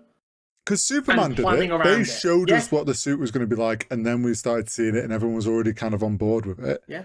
Give people a good first impression so that when people see it with a bad photo on the street, if it looks bad, people are like, it won't look like that in the film, we've seen that. And if it still looks great, people are like, oh my god, this suit can't miss. Which is what we've seen all week. Yeah, and then it's like also the thing of they're going to be filming in public, so they're just like, fuck it. We know that this is going to be all over the place. We actually let Tom go take pictures with kids, go like interact with the crowd, and stop trying to like hide everything, because it's like, what's the fucking point? We're not going to be able to hide the fact that we're, like you say, going along with a crane swinging around. Like, there's no hiding that. Just let it be out there. I can't count the amount of memes and like TikToks I've sent you in the last few days of just like, tell me Spider-Man isn't a real fucking person, because some of the pictures we've got. There's an iconic. So there's the best thing I think was it today I saw it, where someone put it side by side. There's a picture from Superman when it was on set and stuff of him walking into what was I think the Daily Planet or some building, like older building. He's like perfectly center framed in the doorway as he's about to walk in, full suit, and it is like as if someone just saw Superman and took a picture. And then we've got this picture now of Tom Holland in his suit on top of a vehicle above the crowd from behind, and it just looks like fucking Spider-Man's right there, and someone's put them side by side, and it's like, we are fucking eating. Yeah, it's one of the ones where I feel fucking ridiculous. So I'm a 25-year-old adult, I have a mortgage. But at the same time, superheroes make me feel good, not because they are perfect, but because they inspire me to be better. We don't know the quality of the script. We don't know what's going to happen in the editing booth. But what I do know is Tom Holland, who I genuinely believe adores this character, looks the happiest he has looked in fucking ages. He's getting the time to take pictures with little kids in Spider-Man costumes and pick them up and hand them back to their parents. Same way David Codsworth did in Superman costume. It's that he's getting to swing from a crane as he's driving down the street for a chase scene or whatever. He seems to believe in what they're making now more than ever. Yeah, and if that doesn't make you feel confident about the film, nothing will. There's got to be a part of him as well. Like, obviously, we know he grew up loving Spider-Man. He was so excited to get to play Spider-Man, and he's loved every moment. But there's got to be a part of him where, like, this time he's in a more classic-looking suit. He has that like look to him of being like more of the classic Spider-Man. There's got to be a point where he was there, like, holy shit, I am actually finally, like, more than ever Spider-Man. Feel like I am Spider-Man. 100%. One of my go on. I was gonna say, there's something I saw someone pointed out online, and it was like a picture of him when he was young and he first was in the first one, and how young he looks, and how he looks now with the like curly messy hair, where he looks like, and it's like one of the first times we've actually had a Spider-Man grow older on screen, which is also really cool to get to see. This is, you know what? I was pretty on the money with Fantastic Four and Superman, so I'm going to fucking throw. Hey, we're not doing another one. You can't laugh at me. There is a chance, with what I'm seeing, this Spider-Man film finally nails every element of Spider-Man. There is a real chance. The most exciting part for me, I'm not sure if you're too aware of this. So, for a Spider-Man costume, you can't just do a spandex mask. No. Because it hugs too tight, it doesn't look right. Yep. So you've got to do a face shell. Every cosplayer on planet Earth knows this. Yeah, I know where this is going. There is a behind-the-scenes picture of him with the shell on, and the shell is a unique style shell that blew cosplayers' minds, which is always a good sign, where it's like the upper half is a normal shell, and then the bottom half is attached to his jaw, and they've got elastic bands here so that he can move his mouth. Which means he's going to be able to talk with the mask on, and it's going to look right. Here's a thing. I've seen a different angle of that video, which is cosplayers have actually been doing that for a while now. Oh, have they? Yeah. I saw a lot of people on Twitter like, oh my god, how have I never thought of this when cosplaying? So Because I think the face shelves are still pretty like the traditional ones are still quite common. A lot of the common ones that people will print, well, I just want. There is obviously cosplayers though that have figured out, oh, you can make it so the jaw's movable, and I can talk, and it still holds the tension, right? And because there's enough. But like, and so the video was like, oh, Marvel's finally paying attention to what good cosplayers do and taking tips from them. I mean, we've been I don't know if we've ever actually said this on the pod. We discussed this for ages. It's like cosplayers should be the costume department. Like every costume department should have a very good cosplayer on the payroll, because they will save you money because they are smart motherfuckers, and they will think of ingenious solutions to problems that you hadn't considered. Yeah, because they have to be in a costume for 12 hours in a convention center. Yes. Like they find ways to make that shit as comfortable as possible. Yeah. No, yeah, it's if every superhero film ever had a cosplayer on staff, you wouldn't hear stories of every actor in every superhero film ever going, if I had to pee, it took 12 people and 20 minutes. Like, you would never hear that story again. But as part of this, so we got the suit, we got the set photos. Shout out to them photographers who edited the photos as well. And as a result of like the lighting, like hid the wires a little bit to make it look even more like he is a real dude saving people. I appreciate you.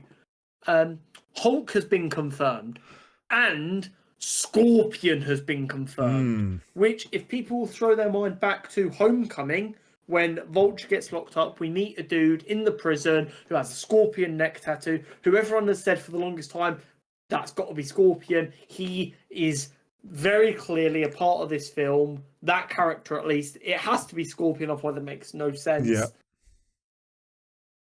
I'm excited. So there was a little bit. Oh, God. I was gonna say with Hulk, I've seen a theory that this film might end up being one of the best Spider-Man films and give us everything from Spider-Man. It could also potentially help reset Hulk to actually being what Hulk should be like, and less of this boring Hulk. I really think so. There's a theory that the villain is going to fuck with Hulk, turn him more back into Savage Hulk, and then obviously Savage Hulk is going to be like, oh, I remember who you are. And we maybe get that moment from the comic panels where Hulk remembers Peter, even though the world's been made to forget. Yeah.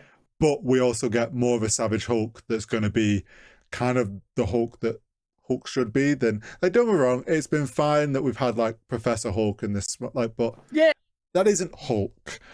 No. So that should have been, ironically, an Endgame Hulk, not a we're going to keep doing this for another 10 years. Yeah. So there's a chance that we also get Hulk reset back to a great point. So I have an idea. This is not solely my idea. This is partially based on what I've seen, partially crowdsourced, but I've worked with it a little bit. So Daniel Day Creston is the director. He obviously worked on Shang-Chi. So we're very excited for some possibly awesome action sequences. Yeah. The rumoured villain, although apparently this has been poo-pooed in the last day, but I'm not buying it, is Mr. Negative. Right. One of Mr. Negative's powers, of course, like mind control and fucking with people. Right. We saw this kind of idea executed very well in Thunderbolts. Then when you consider the three main hero characters that are attached to this project, being Punisher, Spider-Man, and Hulk, they have all lived lives of danger and heartbreak and sadness, but they are literally the three corners of a triangle of how that appears. Yeah. The idea of all of them getting fucked up by Mr. Negative and seeing how the people with similar problems, like they've all lost everyone they love, they're all far too powerful for the world. Yeah? And seeing how that manifests in three different personalities is so interesting. There is a danger that this film is so good as an actual film, it transcends comic book films and gets shit on by the audience, and I have to stand in the corner by myself going, no, they finally made a comic book film art. It is good. You guys just are used to fucking bullshit. Like, there is a real danger that happens, and I'm prepared to do it. I'll stand on business. You know me. But I cannot not be excited about this film. And this goes to show, like you said with Superman, controlling what people can see. Mm. So they see the stuff you want them to, and they don't see the stuff that is crucial to the plot. Yeah. Is phenomenal. Because right now, the entirety of Twitter, if you're on like the nerd side of Twitter that we are, is just people sending pictures of Tom Holland in the suit on set filming stuff, going, "Oh my fucking god, Spider-Man is real," and that is the beauty of it, right? And especially like we've come out of Superman where everyone's like, holy shit, I've just been punched in the face by Hope. This is what comic book films should be. And and now we're seeing Spider-Man being filmed. It's like, oh my god, he's with taking pictures with kids. Hope is back in comic book films. Superheroes are being superheroes. And everyone's distracted. The amount of female fans, and I say females for a reason, I'm not being sexist, who are like, no, because seeing Tom Holland have that little kid back over the barrier to his family has made me broody. It's like, no, that's fucking valid, because that's what superhero should be. Superhero should be someone that you like give your child to and you don't worry. Yeah. Counterpoint to the hope core of Superman and Spider-Man. Oh. The world is obviously in a scary spot.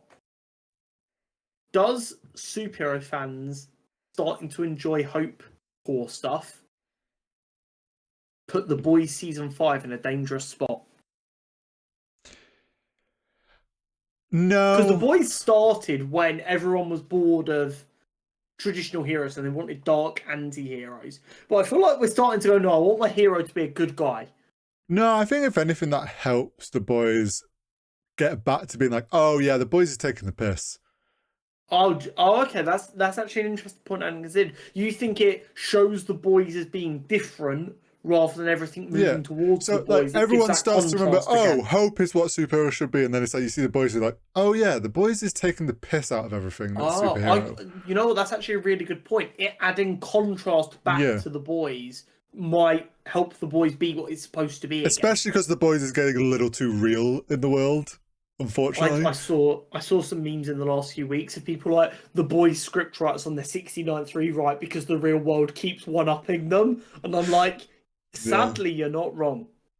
I will say there was one concern about Brand New Day, the new Spider-Man film, because Zendaya is apparently in Scotland. Everyone was worried they were going to walk back the MJ has forgotten Peter like straight away.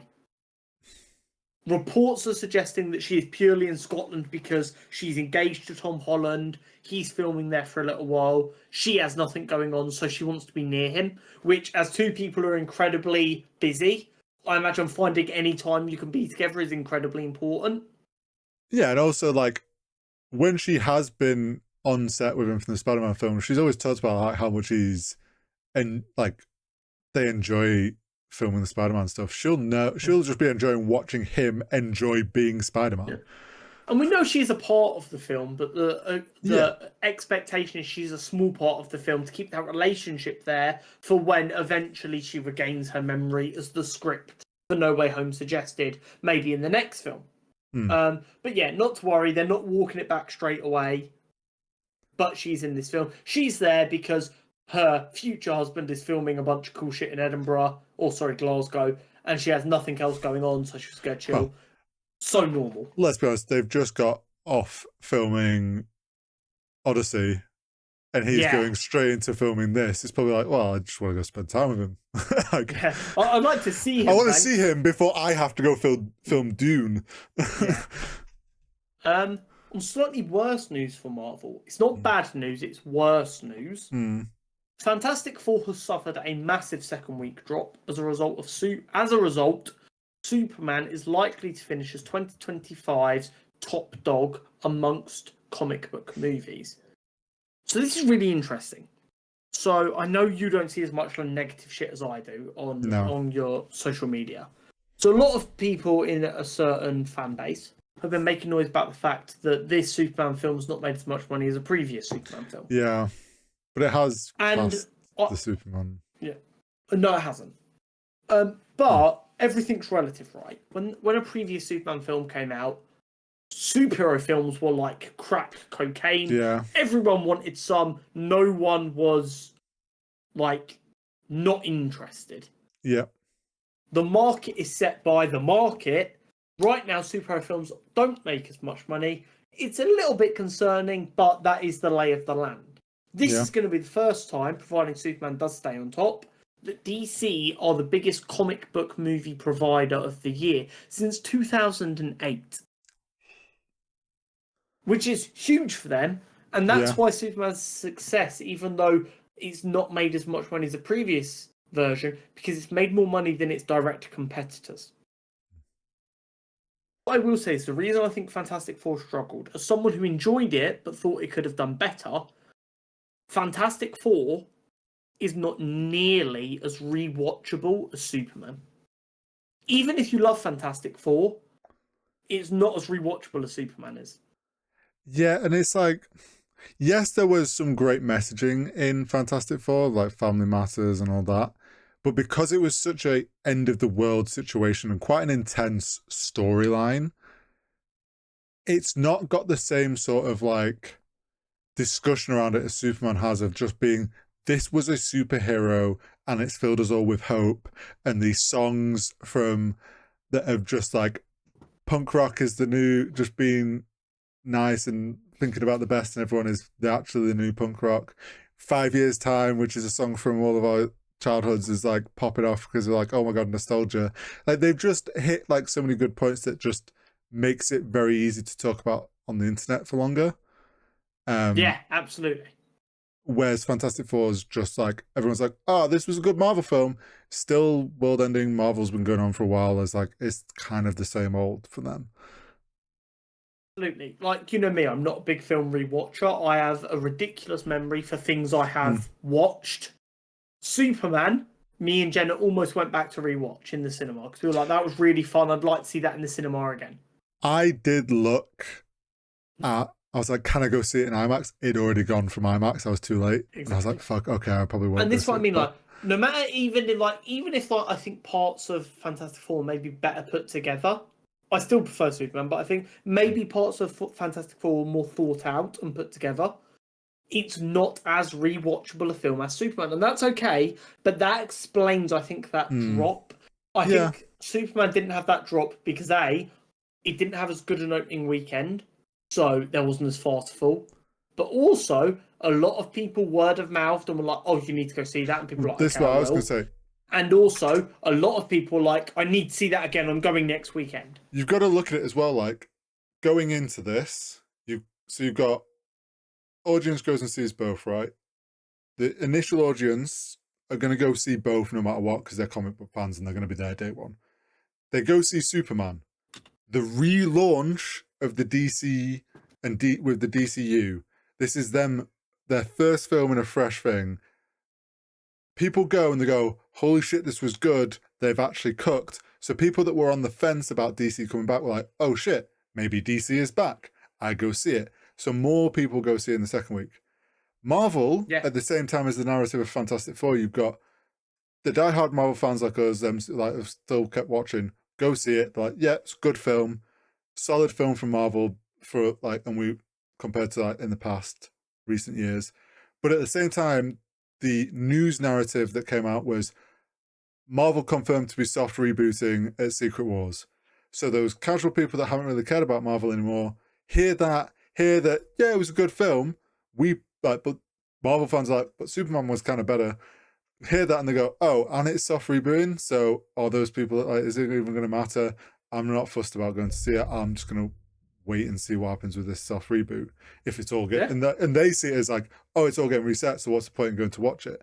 The narrative direction was different, which also explains why Superman didn't drop off as much and Marvel did, right? Absolutely. Next up, this one made me chuckle. Tron Ares, initially in one of their scripts, had a fully AI-generated character. They decided not to do this fully AI-generated character due to fears of public backlash. I would like to take this opportunity to remind everyone that the leading man of Tron Ares is Jared Leto. Now, people are going to think I don't like Jared Leto because he gave the worst Joker performance that's ever existed. That is only partially true.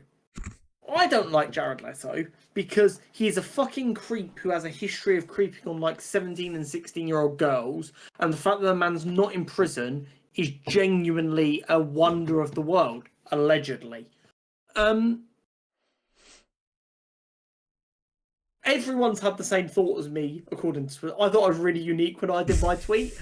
The next 12 hours, I just saw a million people make basically identical tweets.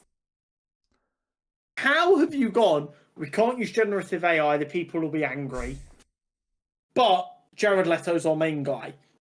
I don't know what fuckhead of an executive needs to exist for them two thoughts to simultaneously exist. I'm more like me.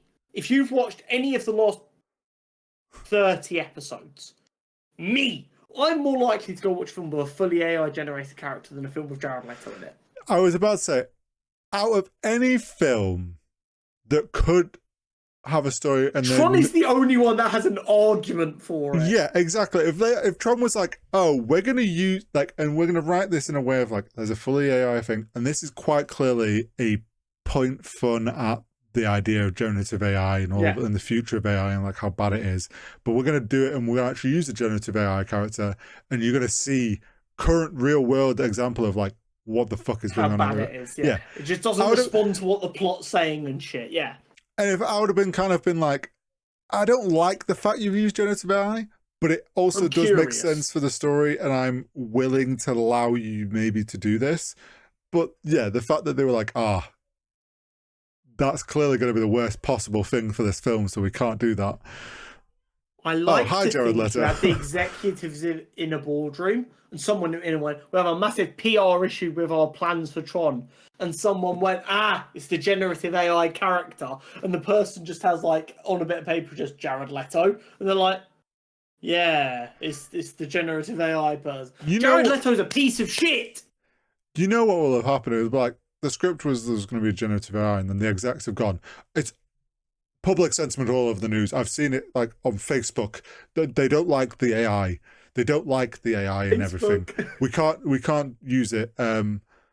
And someone's gone, okay. And there's definitely some youngsters like, but Jared Leto's okay. Okay. It's insane. How this man has a job is beyond me. Anyway, I just wanted to add that because it made me laugh. It's the last episode. Matt Smith has joined Ryan Gosling and Mia Goth in Star Wars Starfighter. Matt Smith is expected to play the villain.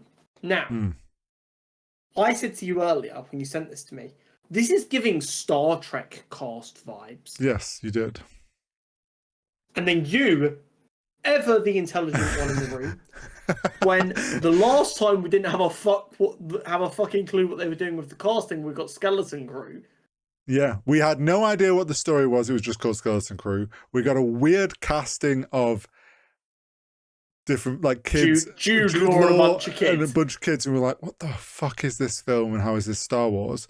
And then they gave us like one of the best Star Wars TV series in ages. Yeah. So I'm like, hey, let it run. Who fucking knows what we're about to get? In my head, I'm still like, we're gonna get 5 lines from Ryan Gosling. He's gonna be some pilot that's like really cool. Also a Jedi. Maybe he's a pilot that's also a Jedi that has a red lightsaber because awesome. Or he's just like yellow lightsaber, really cool pilot, doesn't say anything. There's going to be a sick soundtrack. Like, it could be like the most... I do appreciate the age-old Hollywood tradition of casting a British dude to play a villain. Yeah. It's an interesting one. I'm curious. We'll keep an eye on it. I am very confused about this project, but I pissed off Star Wars Twitter this week and got like 370,000 views on a tweet. You did. So what do I know? And just for a bit of context, there was I don't know if you've looked at it. There was a video of an audience outside of a Return of the Jedi screening back in 1983. Yeah. And I saw it and I was like, wow, there's a surprising amount of women and black people here. Yeah. That doesn't fit the narrative I've always been told about Star Wars fandom. I'm curious about that. So I just tweeted, how has it got so racist and sexist online within the fandom when clearly these fans have existed since day fucking one. 1983 was 10 years after Horry was born, for God's sake. Like, that was a long time ago. And I proceeded to get 376,000 views on that tweet, and a bunch of people telling me that it's Disney's fault for making it political. I replied for a little while. Or you only see racism because you're looking for it. Yeah. Apparently I'm the problem. Which was an interesting take. The unfortunate thing is, there is an issue in the Star Wars fandom.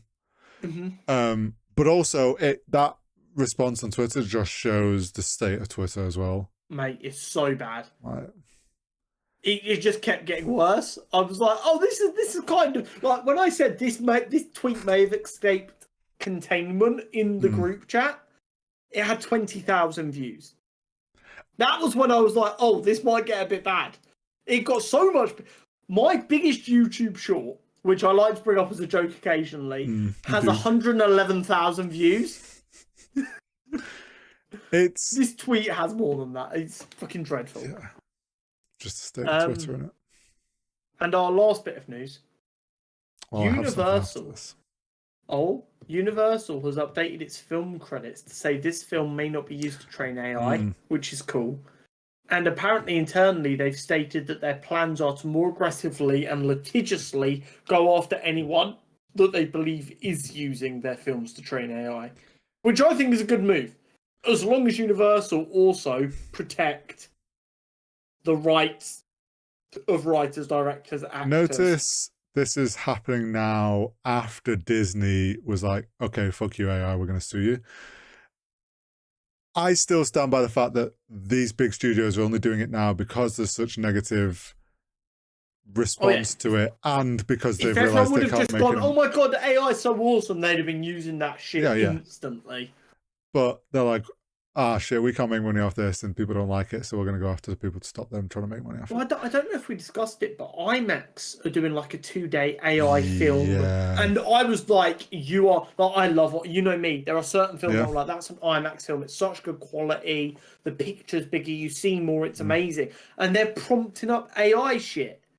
I almost cancelled all my IMAX tickets on the spot. I was like, what do you mean?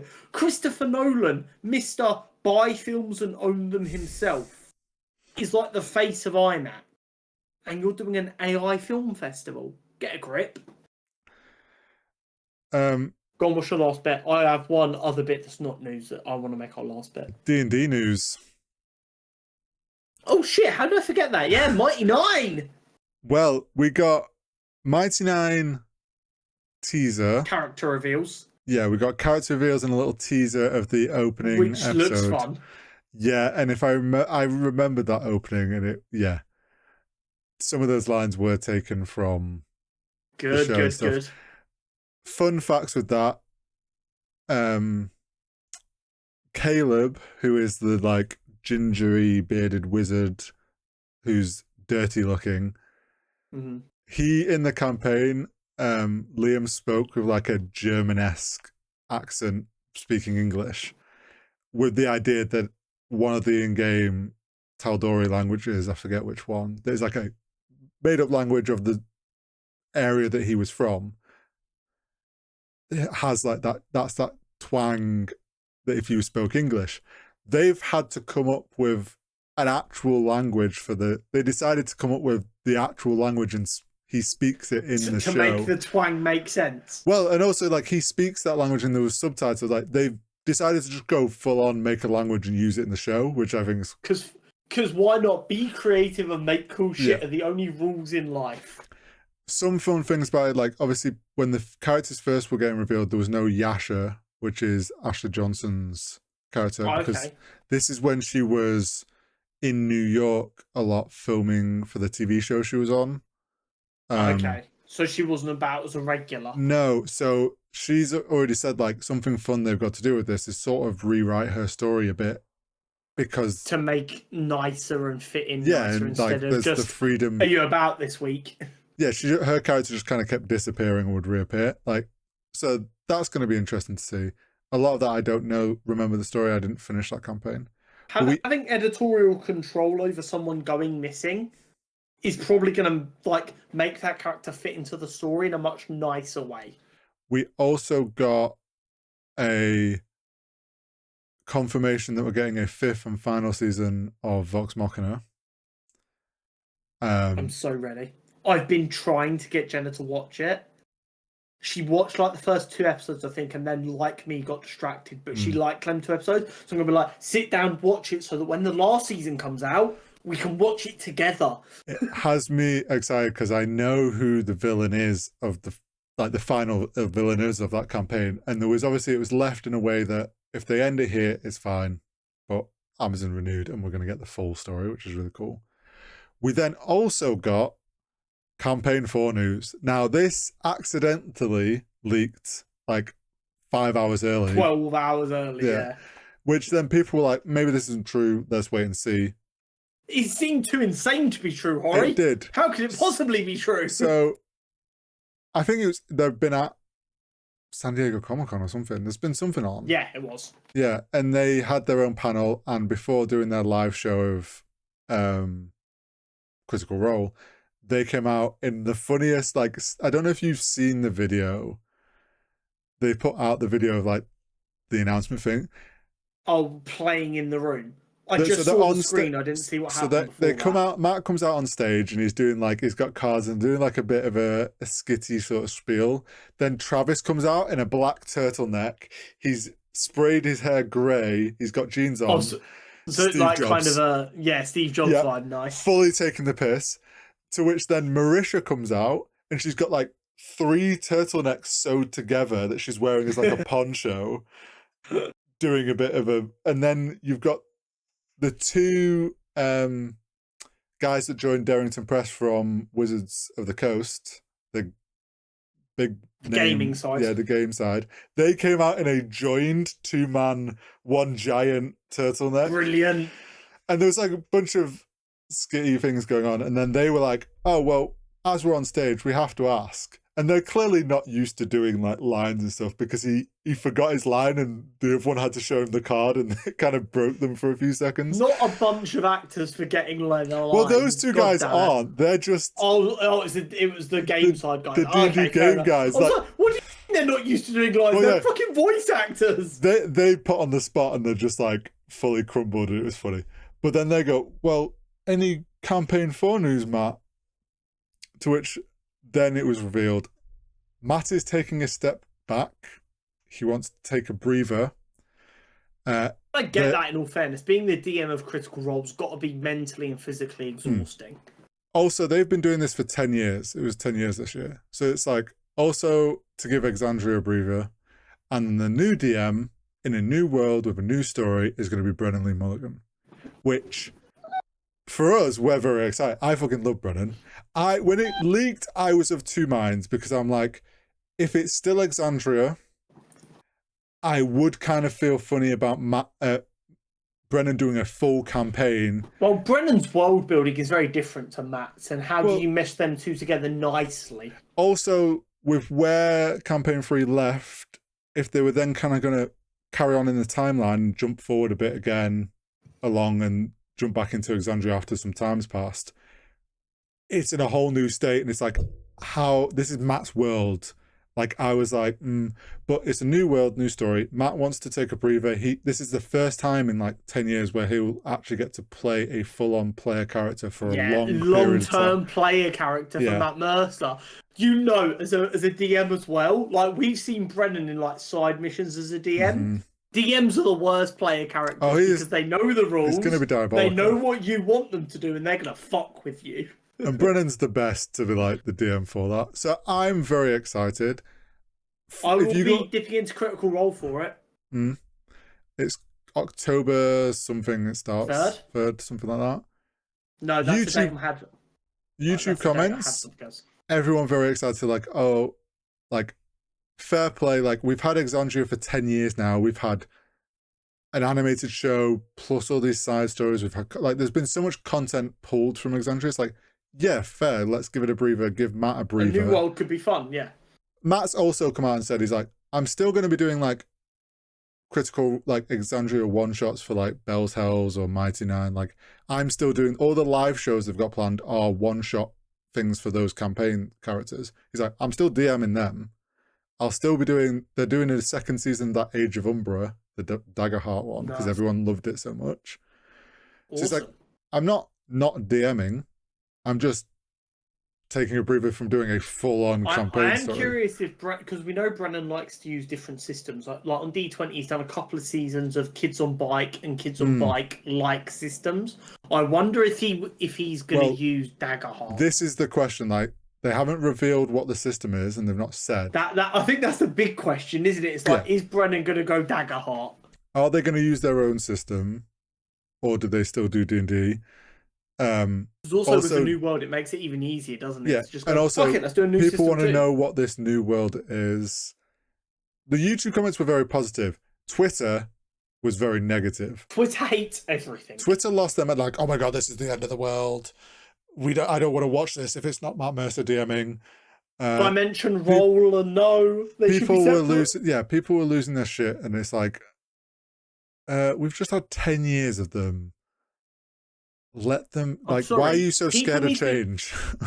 On a serious note, people need to be more respectful of Brennan giving up on his dream to make American Girl dolls to come out of retirement for Critical Role. Like, he's sacrificing a lot here. This is his dream. It also, Brennan, because there was an interview with Variety, I think, where Brennan was answered some questions. He has signed a 3-year deal with Dropout as well. Yeah.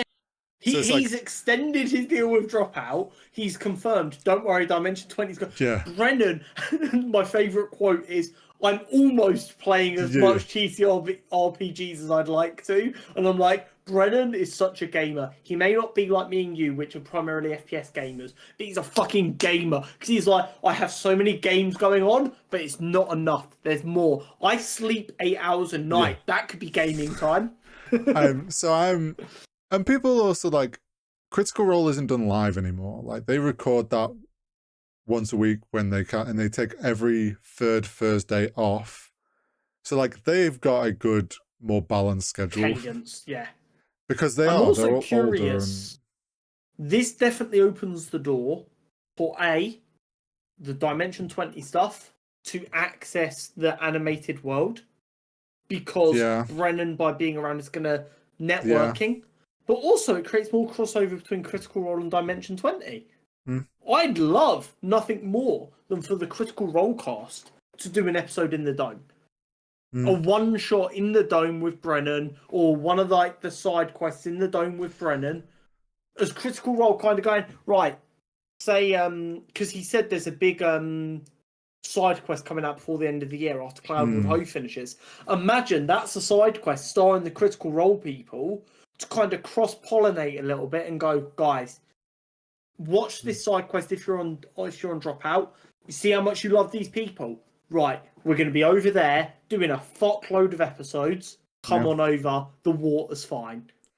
As a result, Critical Role people are going to love Brennan, and they're going to be like, right. Well, like, a lot of them already do. Because like the free one-shots he's done around the Calamity, everyone's fucking loved. And I feel like Brennan's great. Some people are forgetting that. I have seen 2 great ideas. One is Sam Riegel loves to wear like comedic t-shirts. Every episode he's had a different t-shirt on. That's become like a little bit of his thing of a bit. And this last campaign, he started doing like really awkward pictures of Matt when he's DMing and he's pulling like a really weird face. He also I saw a clip on that on TikTok. Like the first time he did it, he unzipped it and Matt just goes like that. So he started doing it, like it became a bit and he does it all the time. In campaign 3 it was like more so, and then he started doing like first headshots because obviously they're all actors. So he had like Marisha's first headshot, Matt's first headshot one week, and different things. Surely and he only reveals it. The rules. He reveals it like halfway through, and he'll always reveal it like in the middle of an intense moment or something, and it just breaks the moment. Great bit. Phenomenal bit. Someone said if he doesn't dress up as Sam Reich, in like have a pinstripe suit on and the I saw someone microphone. jokingly say that it'd be hilarious if Brendan turns up for the first recording and Sam is at the table and it's actually just an elaborate game changer episode. This is the other thing I saw was more long-term scale of that, of like, we get deep into this campaign and then Sam Reich turns up to play like the villain. He's like, I've been here the whole time. Welcome to Game Changers. And it's just a game changer bit. Imagine he makes an MP. Imagine Brennan creates an NPC for the group. That NPC then for one episode is played by Sam Reich for a Game Changer episode. And the contestants for that Game Changer episode are Sam Reich's NPC. That would be phenomenal. I'm not saying it would work for the Critical Role audience or anyone else, but someone like me who loves Dropout and I'm going to watch this Critical Role season, if we got towards the end and this NPC, this cute, fun NPC, goes, I've been here the whole time, I'm going to shit my pants. There's some funny so much fun stuff D&D news this week. Oh, yeah. I can't believe I forgot that. Right. I have one last, in honour of Josh, I have a little quiz for you. Oh God, I'm going to be terrible. Top 5 most expensive comic books of all time. I will give you the prices for each one if you would like them. Okay. And if you're really struggling, I can give you the year. Right. Well, I'm going to guess off the rip, like the first #1 print of Spider-Man. No. Okay. I will give you a little clue because I don't know if you know the name. The first appearance of Spider-Man is in the top 5. And I don't know what comic it is, but he was thrown in as a final panel bit or something, wasn't he? He was the final issue of this comic series. Yes. And Stan Lee was like, oh, that's a character that I've had a cool idea for. I'll throw him in here. No one will think of it. No one will care about it. They won't pay attention. I don't know what the comic was for. I'm going to guess it was it's got to have been like a Hulk or an Avengers or something. No. He's older than them. Oh, then the only other thing I can think is like X-Men. No, older than them. The year was 1962. What? For the one you're thinking of. What would the comic be? But that is also only number 3. Okay. My other guess would be, if we're talking like just expensive, is it like a Stan Lee signed? No, this is it. This is about the issue, not about any pretense. Okay. So this is a first edition #1. All of these, not all of them are #1s. They are all individual issues of comics from the year. There's no they like, this special signed one. They are they ended up being incredibly important. Well, while I try to figure that, I will give you number 3 if you don't get it on the pretense of first appearance of Spider-Man. #1 issue of Superman? That is correct. That is number 2, 1939. The last time it was sold, $5.3 million. I'm going to also guess first issue of Batman. No! That shocked me. Oh. And not even not even the issue of Detective Comics where he makes his first appearance. Yeah. Oh, okay. I couldn't believe it when I looked this up. Well done for getting Superman. There is one you may be forgetting to do with Superman. To do with Superman? Which is #1. Would it help if I told you that Superman didn't make his first appearance in Superman? I didn't know that, actually. None of the big characters ever made their first appearance in their own series. I'm trying to think. Spider-Man was in a series that I'm not going to say. The problem is, I don't know what's older than those series. So back in the day, characters didn't get their own series. Oh, so is it like...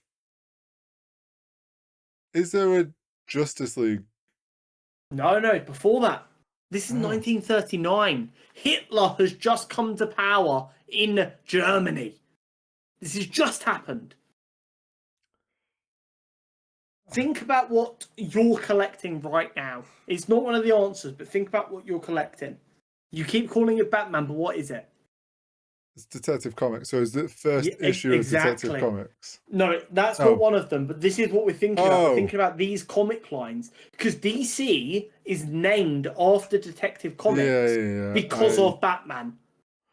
Initially, the Detective Comics #1 was published by Novelty or something, who then, after the success of Batman, became DC. I have no clue. I'll give you... So you've got Superman, which is #2. Yeah. #4 is a character you know the name of. #5, you would be able to guess, but you'd struggle. The other ones, I don't think you know the name of. Is #4 then... Am I allowed to know if it's Marvel or DC? It is Marvel. Okay. I was thinking, is it a first edition of Hulk? No, it's 1941, if that helps. 1941. Middle of the Second World War. Who's a Second World War superhero icon? Captain America. It is #1 of Captain America. $3.12 million. #5 gave the namesake to a publisher. #3 is the first appearance of Superman, and #1 is the first appearance of a character we've already mentioned. Oh, what is the thing that Spider-Man's in? Is it called Marvelous something? No, but I'm going to give you #5 for that. #5 is Marvel Comics #1, 1939. Oh, it's just Marvel Comics. I was thinking Marvelous Comics. That was printed by another company, who then rebranded into Marvel. Okay. So you've got 2, 4, and 5, and you know #3 is the first appearance of Spider-Man. Do you know what's annoying? I recently You've seen the cover so many times. In fact, I can show you the cover. The annoying thing is, I've recently seen a TikTok talking about the fact that it's amazing something. It is? Was I not covering it very well, or is that just... No, I just guessed because obviously you're showing me it is amazing something. And you've seen that pose a million times because it is the Spider-Man pose. Yeah. Is it just Amazing Heroes? No. You give up on the last two. I give up on that one. Okay, so the one with Spider-Man's first appearance is Amazing Fantasy #15. Fantasy. From 1962. Yes. The last time it sold for $3.6 million. So now I'm guessing this other one is... You've just got #1. The one that Superman first appeared in. Mm-hmm. Okay, so if Amazing Fantasy was for like Spider-Man, you gotta think it's gonna be No, remember it's DC. Yeah, I know, but Detective Comics for Batman. What would Superman be? That's what I'm trying to think. Like, what the fuck would it be? Is it something of Krypton? No. They don't give a fuck about Krypton. Krypton wasn't discussed until a few years later, I believe. Earth's Finest? No, that's a great title though. It was I don't know. Action Comics #1 Action Comics in 1939, and it sold for $6 million. Jeez. Now, that's a lot of money. The grading on that issue, I believe, was an 8.5 out of 10. So, someone had kept it in phenomenal condition until they could get it put in a slab.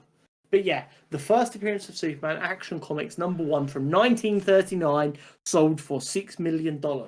And if I had $6 million, I would not spend it on a comic. If I had $6 million to spare, because I was so rich, I absolutely would spend it on a comic.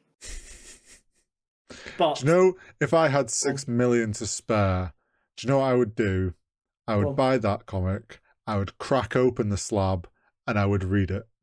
Read it as God intended. I would sit there on an Instagram live, crack it open, and I'd be like, read it, and just throw it on a coffee table when I'm done.